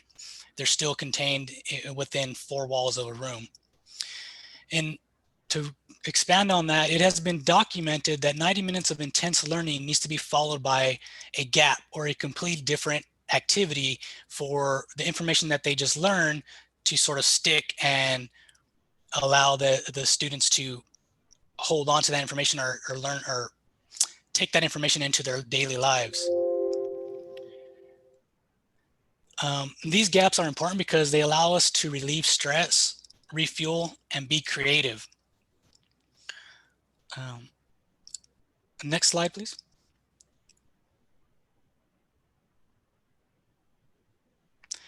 So what does a gap look like? What can these opportunities for mental gaps look like? Some things that come to mind: taking walks, stretching, shooting hoops, cuddling with your dog, meditating, laughing are just some of the initial thoughts. We definitely want to avoid technology and other house chores or errands, considering the times that we're in. Kids are at home, and so are me as a professional worker. I'm working from home as well. So, and another thing is that, and then thinking about those things and thinking about showing these two images here. The image on the left is a musical spatial instrument where kids could read colors from a card to learn how to play music by tapping the tubular instrument with a paddle. This design was for a community that challenged the designers to take back the streets in Clovis, California. So we decided to engage the public in one unique way. The other image, as we all know, is a playground, and playgrounds provide opportunities for kids or adults alike, like ourselves, to escape. Though these are very different environments, students are capable of learning their strengths and to respect and help each other. They are also learning about sound, music, and colors, and how that can contribute to the making of music. Next slide, please. So thinking about the slide before, how do kids find ways to enhance their learning experience? So I personally think, I think kids could enhance their learning experience by collaborating with other kids, whether it be on playgrounds, student groups, or in a rock band. Those are just some ways that students can learn or enhance their learning environment. So I'd like to know if anybody out there listening or could share their thoughts on this question and through the chat, please.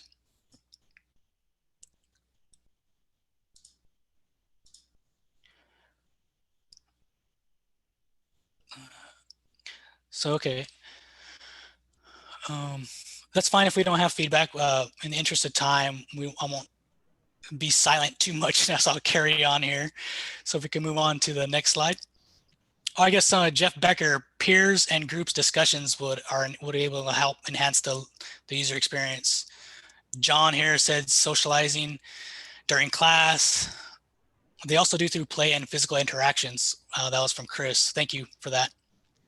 And this is Tom. My experience as a teacher was that students were the best medium for me to utilize to teach other students, because they were interested in that social contact and they trusted them.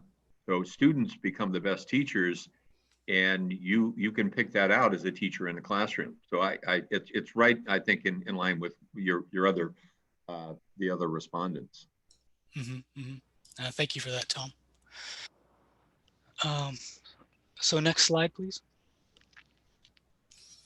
So this image here is in the beginning stages where we are working with the district to identify pockets of opportunity.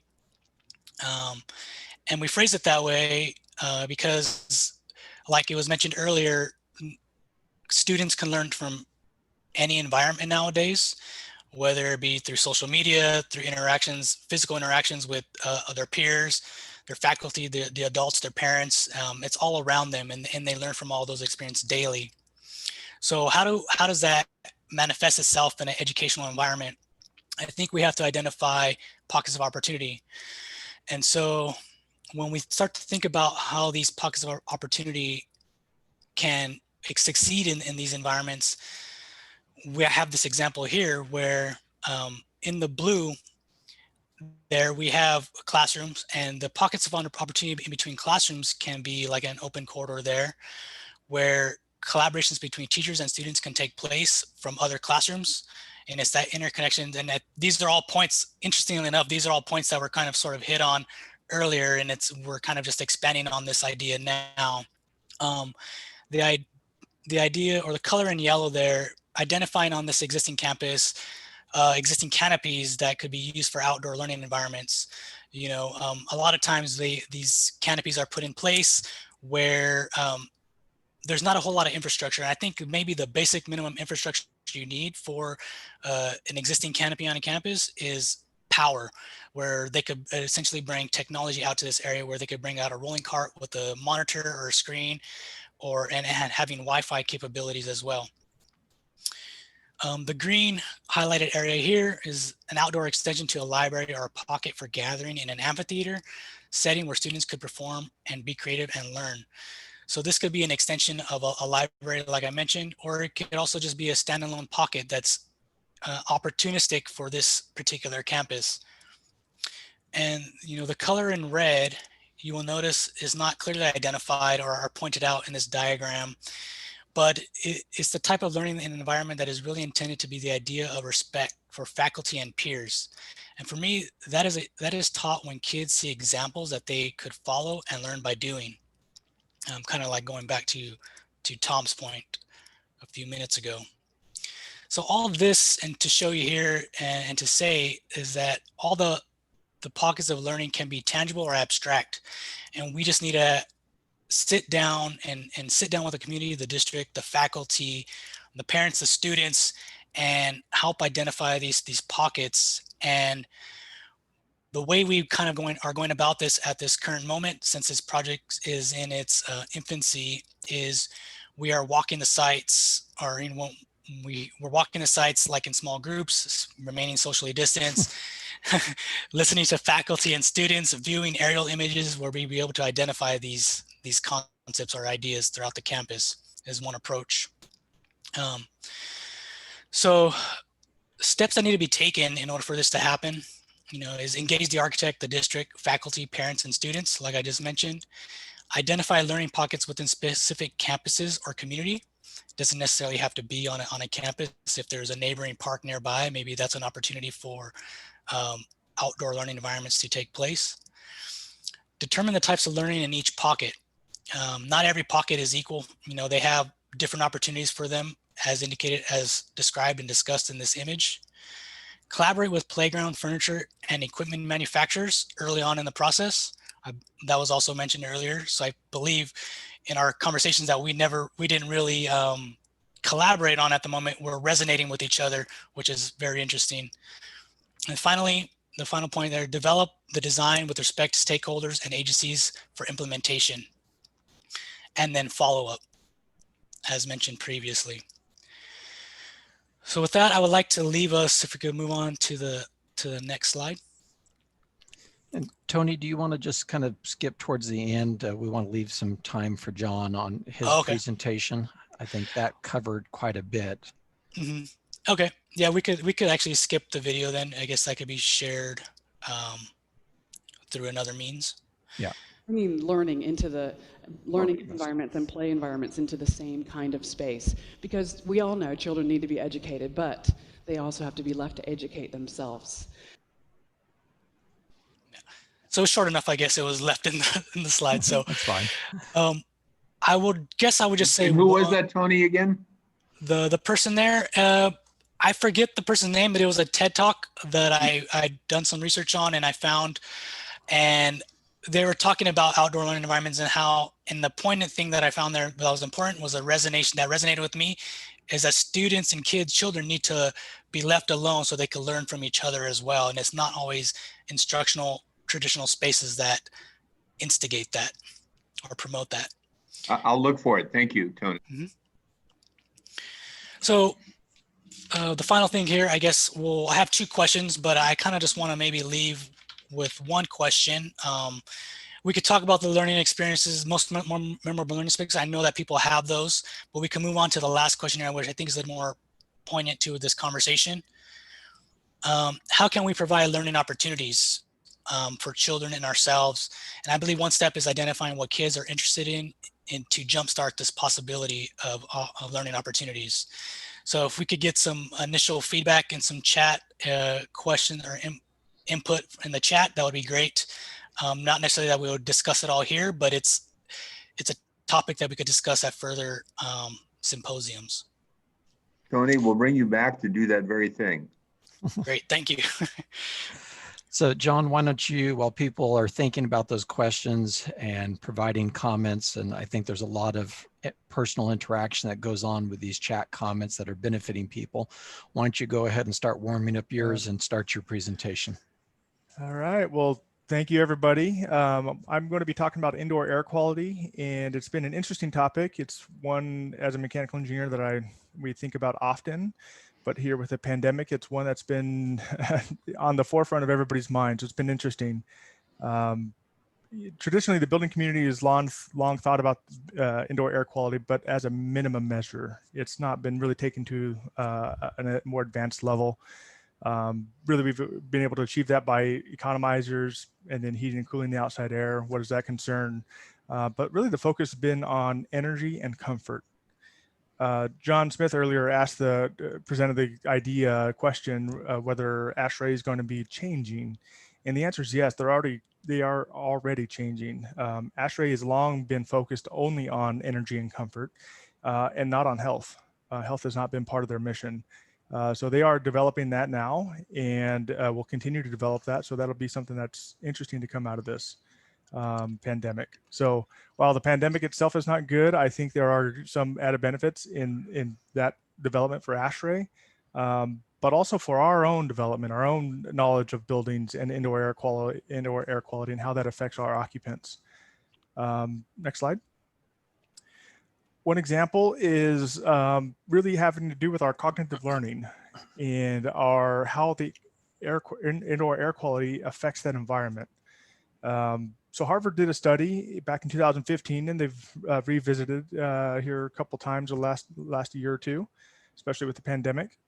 And what they found is by reducing odors, VOCs, killing the bacteria, reducing the indoor air particles as a whole, and really maintaining what I'll call the good stuff in the air with our oxygen levels and everything else, they've been able to greatly increase the cognitive learning and capabilities and performance of the occupants.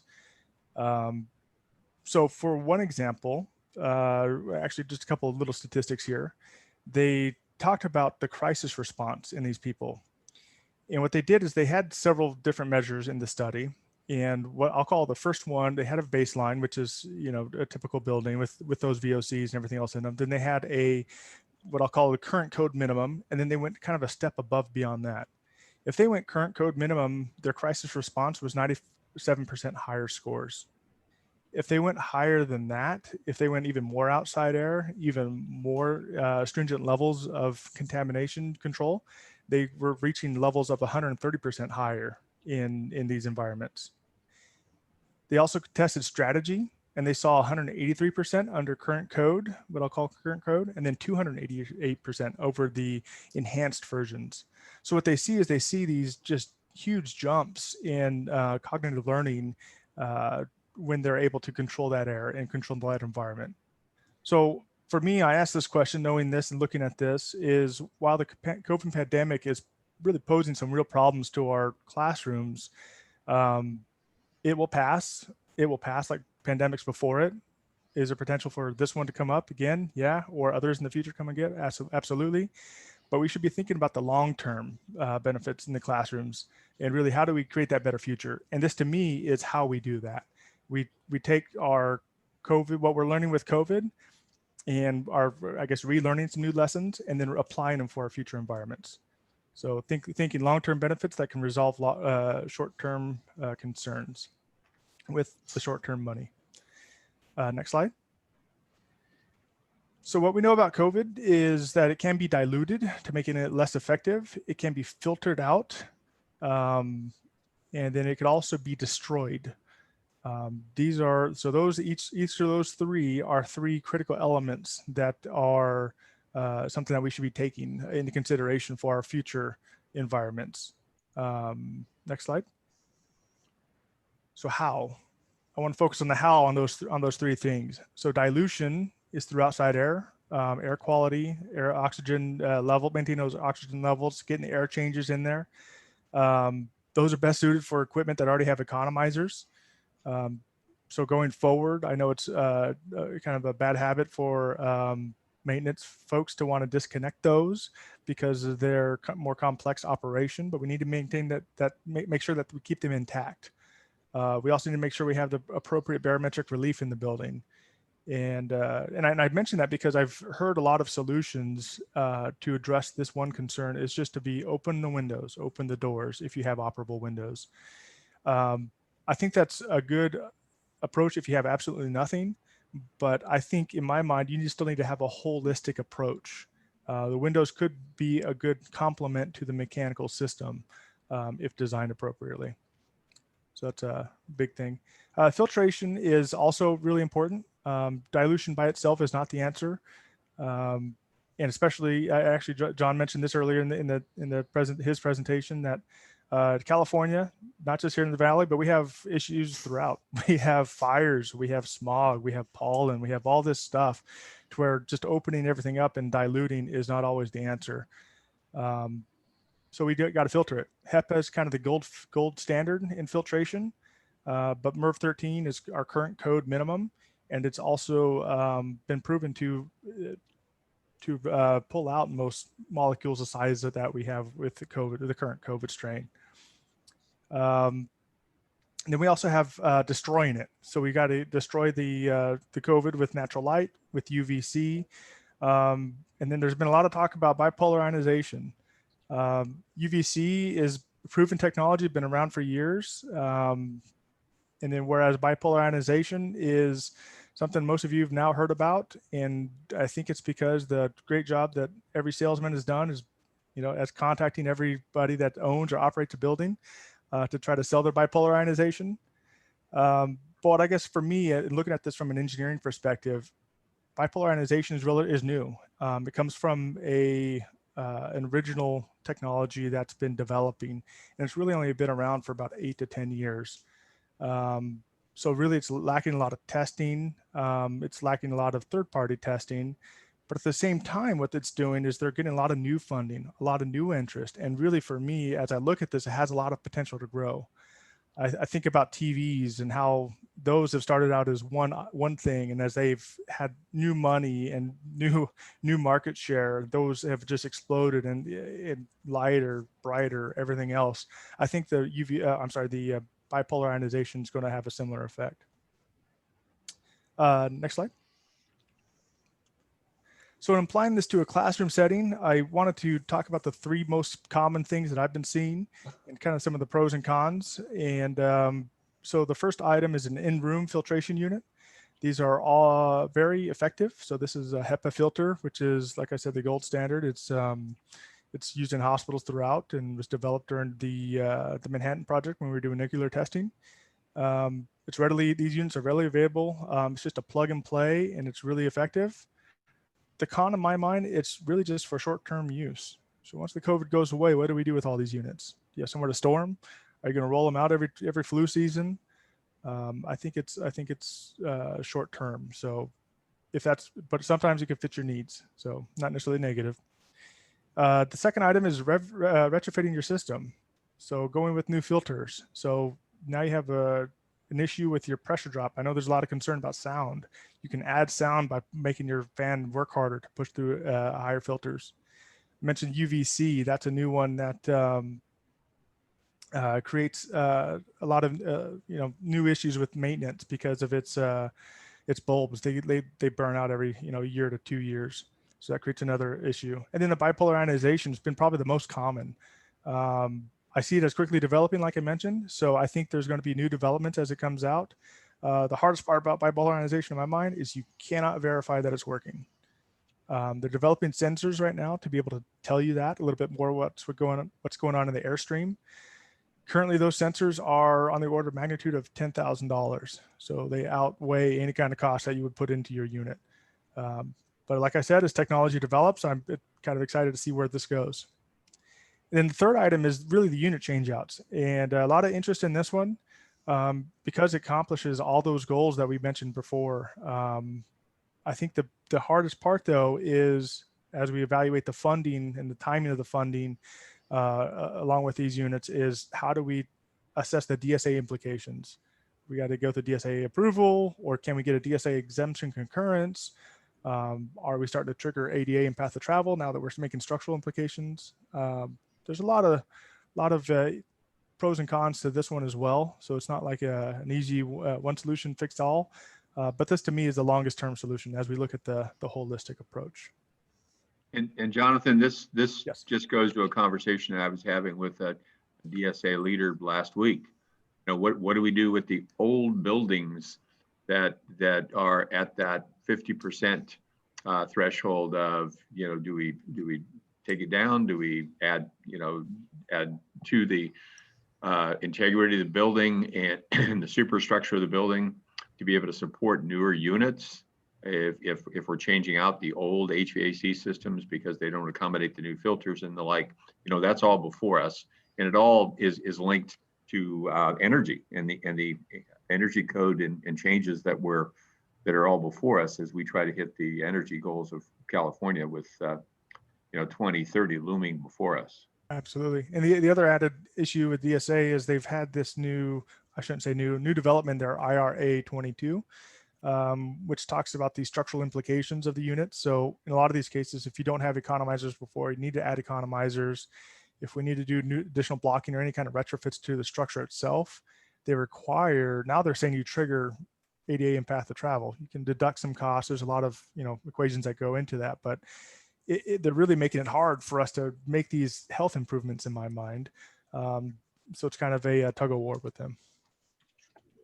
So John, thank you so much for providing a review of something that's very technical in a manner that I think most of us, even architects, can understand. So if anybody has any more technical questions, feel free to send those directly over to John, and he'll do his job as an engineer and provide all sorts of great input for you. Why don't we go to the next slide? And Tom, we're nearing the end of our session here. Can you give us another 5 or 8 minutes, or what do you feel like? You absolutely have time. We made sure that there was time for you, Robert. Darn. Okay. Well, 2020 has definitely been a challenging year. Probably some of us don't want to revisit it, but we're not sure what 2021 is going to be like, actually. Despite all the pains and challenges, there's usually a benefit to looking back and trying to see what lessons we can learn from the past.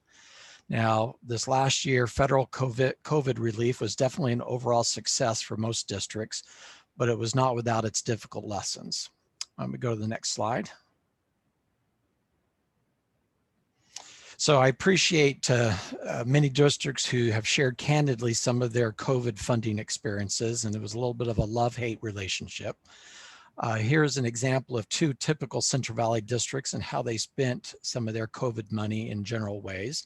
As you can see, a lot of it went towards salaries, technology, PPE, and instructional supplies. That kind of dominated the various levels of spending. Now, I want people to understand I am an architect. I'm not an expert when it comes to what's allowed for federal COVID funding, and I'm definitely not an auditor. But I'm hoping that our discussion here can spark ideas of how you can spend your funding, potentially for the greatest long-term educational benefits. Let's go to the next slide.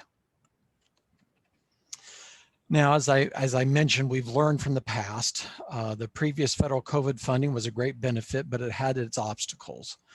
During the very early stages, it was uncertain even what type of PPEs districts should be purchasing.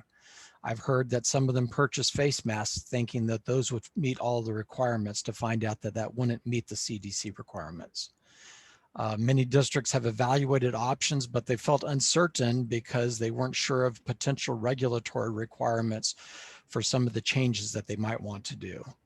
And we definitely know that every district staff was overloaded trying to complete their day job amidst the constant changing requirements and how to effectively utilize this additional funding.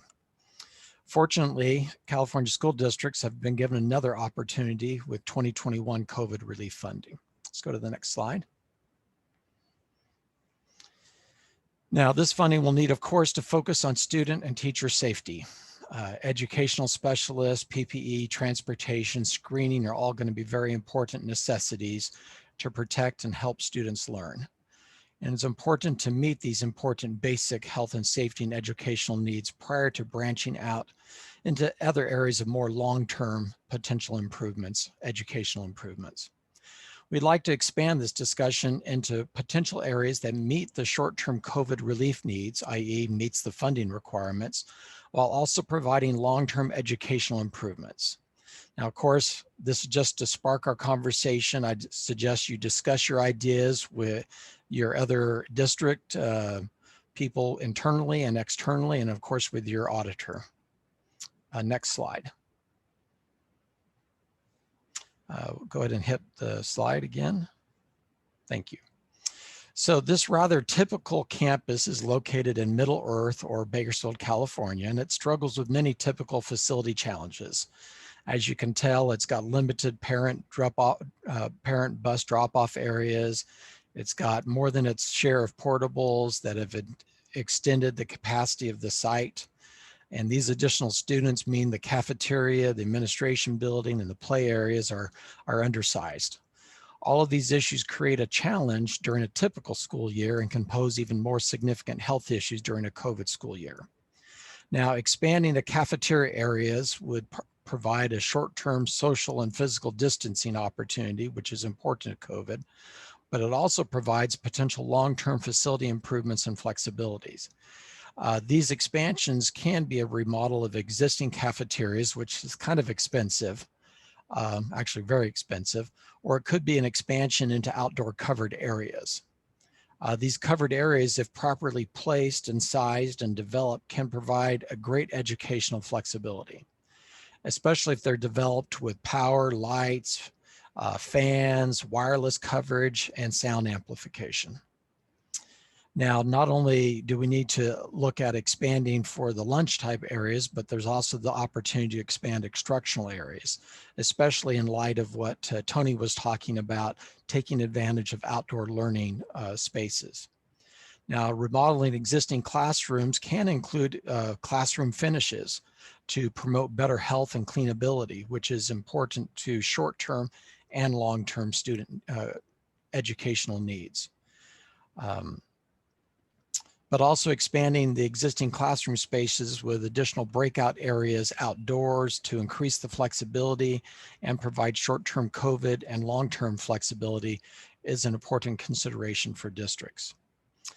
Go ahead and hit the button again, please. A lot of these bring up the importance of sound amplification. Now, this could be a presentation in and of itself, but research has shown that it improves student understanding, attention, and teacher satisfaction in the classroom. Now, a typical classroom can provide significant improvements in a typical classroom when you put it into less ideal acoustic environments like portables or in an expanded outdoor learning environment. Sound amplification really becomes quite critical. Portable amplification systems can be included as part of a school campus to help create flexible outdoor learning environments during COVID, and even to be able to use certain spaces like cafeterias and gyms for outdoor learning is going to be really important in those kind of acoustical environments.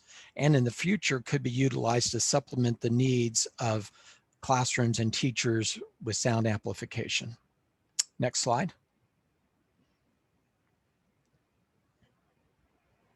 Go ahead and click it again.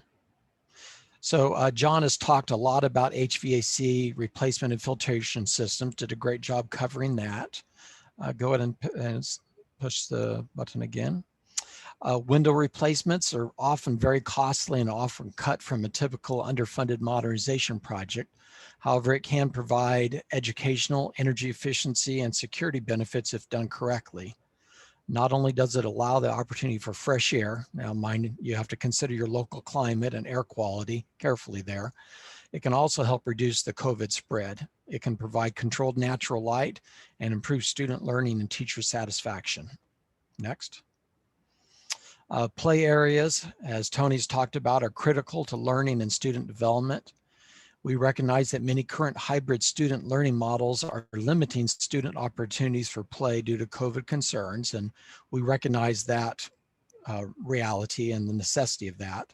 But based upon our earlier discussions, hopefully we can creatively find appropriate ways to allow students a mental break to re-energize their learning. Expanding play areas will potentially add this opportunity. In addition, most campuses can house more students than initially intended, and these expanded play areas can provide that long-term benefit. Next slide. What's the biggest complaint for campuses typically? It's always the drop-off and pickup times. Sometimes I actually purposely will attend a campus to see how bad it is, but most times I try to avoid those time periods like a plague. These situations previously ranged from creating troublesome situations to dangerous, and they're now even more challenging due to the importance of physical distancing and COVID monitoring. So expanding and adding additional drop-off areas can provide an immediate benefit for your current COVID requirements, while potentially minimizing the long-term facility challenges of students safely entering and exiting your campuses. Next slide. Well, I really appreciate everyone's participation and thoughts as we've shared these with you. And we'd love to have any other conversations, or if there are any questions, we'd love to discuss those further.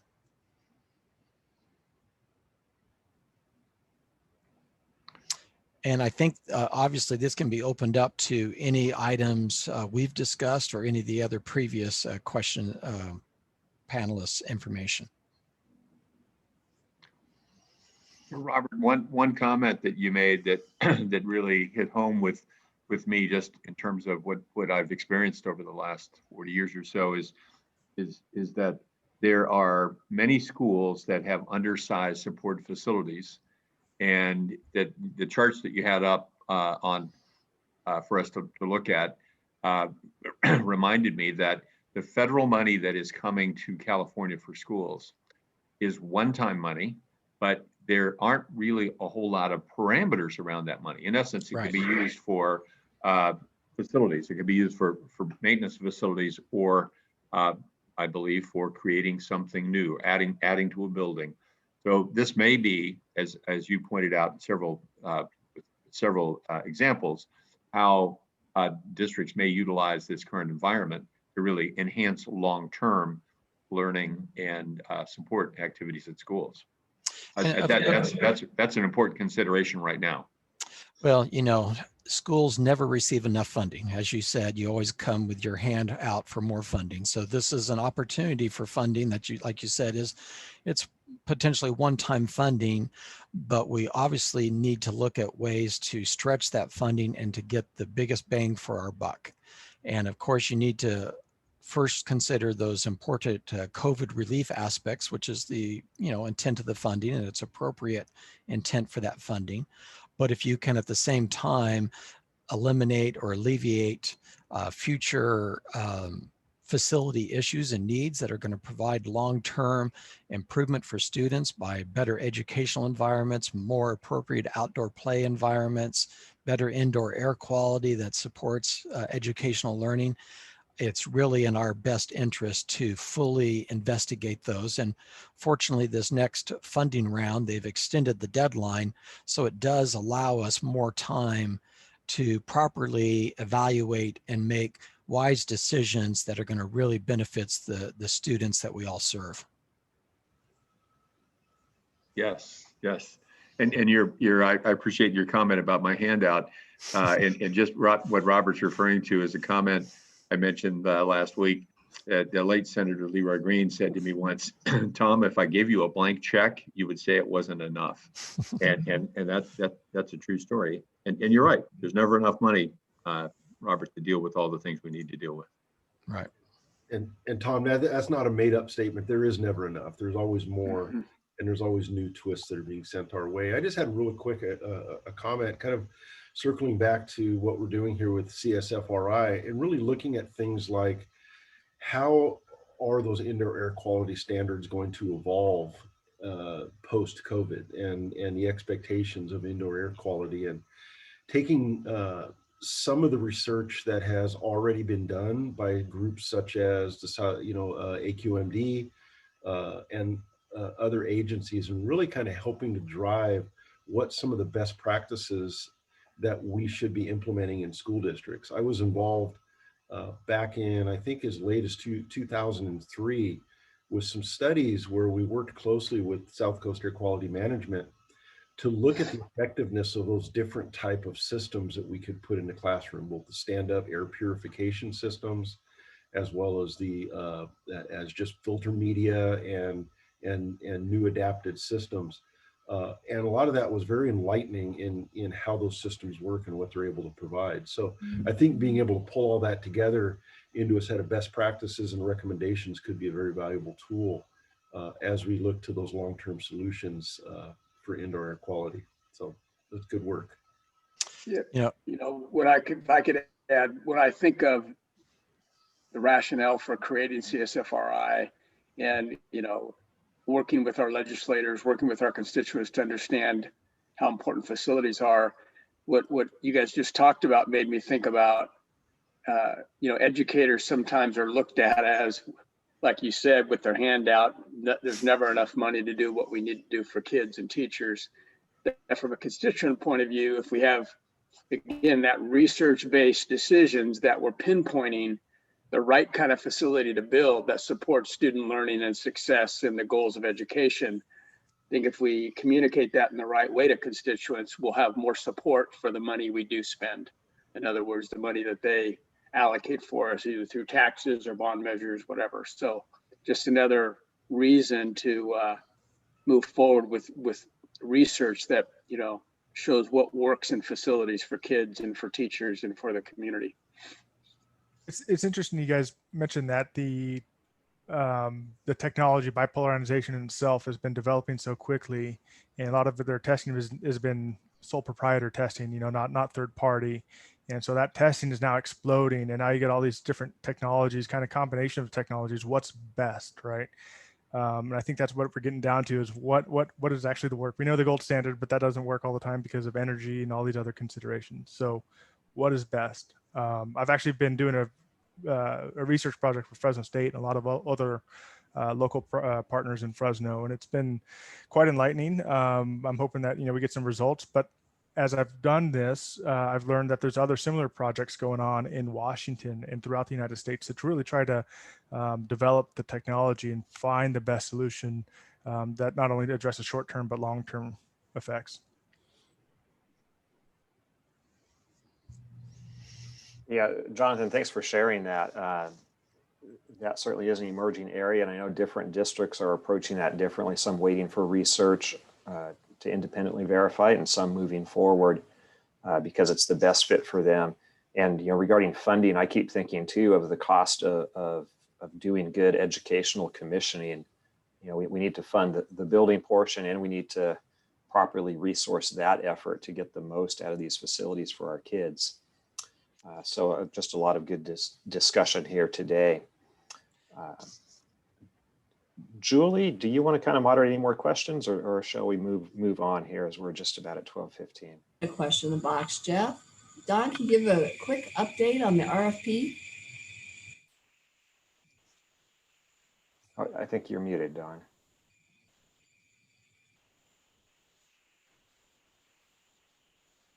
Don, we need you to unmute.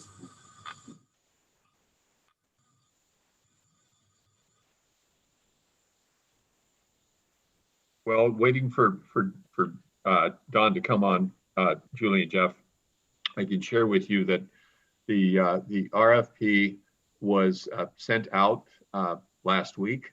So it's been out for about a week, and it was sent to the contacts that Don had made at Fresno State, at Cal Poly Pomona, and also at San Luis Obispo, as well as to the University of Oregon, Allison Kwok's university. We also shared it with those that had requested it at the first symposium when that was discussed. We had in our first RFP that we sent out, we'd send it out to many universities and colleges throughout California and also in the U.S. And as we've reported, we had no respondent. So here, through Don's efforts, we were trying individual contacts, and we're hopeful that will yield a respondent. Yeah, Tom, I don't know if you have the dates in front of you, but I believe the due date is February, is it probably 12th that are due, and it's on the CASH website. So anybody that's interested could go to the CASH website and see those dates. And then the general timeline would be, we would engage an organization to conduct the research, and we're looking at the research being completed in the fall. We would use the CASH conferences that soon will be back to normal, at least by June. And the first one in June would be an appropriate time for the researcher that we choose to kind of give an update to the CASH community on where the research is at that time, because they'll kind of be in the middle of it. And then in the fall conference of 21 should have some preliminary, at least preliminary results even to share with the CASH community. And then I really think a big event would be the next annual conference in February of 22. We'd have some good research completed, analyzed, synthesized, and summarized, I guess, for our constituents out there in the facility world, you know, in that February, March timeline of 22 would be kind of the timeline we're looking at. That's awesome. I'm hoping that sometimes it's not, I guess it'd be about the circumstances that were taking place, that we would probably get a lot more attention on what we're trying to put together now because of the pandemic going out there. Yep, no doubt. Absolutely. I agree, Julie. Yeah, I think education is under the microscope, as Denver and, you know, Nick were sharing. Anybody that's, you know, leading a school district right now, you know, Julie definitely would recognize this. But big districts that are trying to get back to school, you know, are just under tremendous scrutiny. The superintendents I've talked to teased me that I got out at the right time, right? I retired in June 30th of 20. So it's really challenging, and they are under the microscope from their community. So, you know, use that time, use that scrutiny to share some important information. No, absolutely. And I just, again, the focus on the air quality and indoor environment and how important that is. We've known that, you know, as you say, you know, in your gut, we've known that for a long time. But how do you, again, take that research and then take that out there and basically show California how important our school buildings are and why the need to protect them and to invest in them. Yeah, I'm also very excited about the research and work around outdoor learning environments, you know, kind of given a kick in the behind to get going as a result of COVID, but that could be a long-lasting benefit for our students as well. So, hey, why don't Sammy move us to the next slide? I think you put in one, just a quick reminder again about the annual conference date moving to June 28 and 30. If it's right for you, go ahead and get that vaccine as soon as you can. And we'll make sure that we have a safe environment. You know, of course, you don't have to get vaccinated if it's not right for you, but we want to move this pandemic forward and get through this and get together in person again, like we all would love to do in June. And Julie, why don't you take us out? Well, I do real quick, Jeff, I was going to say, on our CASH website, we'll probably need to list what people need to do if they've made hotel reservations or already have put in. So we'll have a list up there of what steps you need to take on getting your hotel secured again. and if that your previous registration transfers over. So we'll have all that up for you to ask those quick questions on that. So awesome. And so we'll go ahead and kick out here now. I just want to thank all of our panelists. We had a lot today, a lot of information shared, really great discussion, very informative. I'm really appreciative to all the panelists and what they've done out there.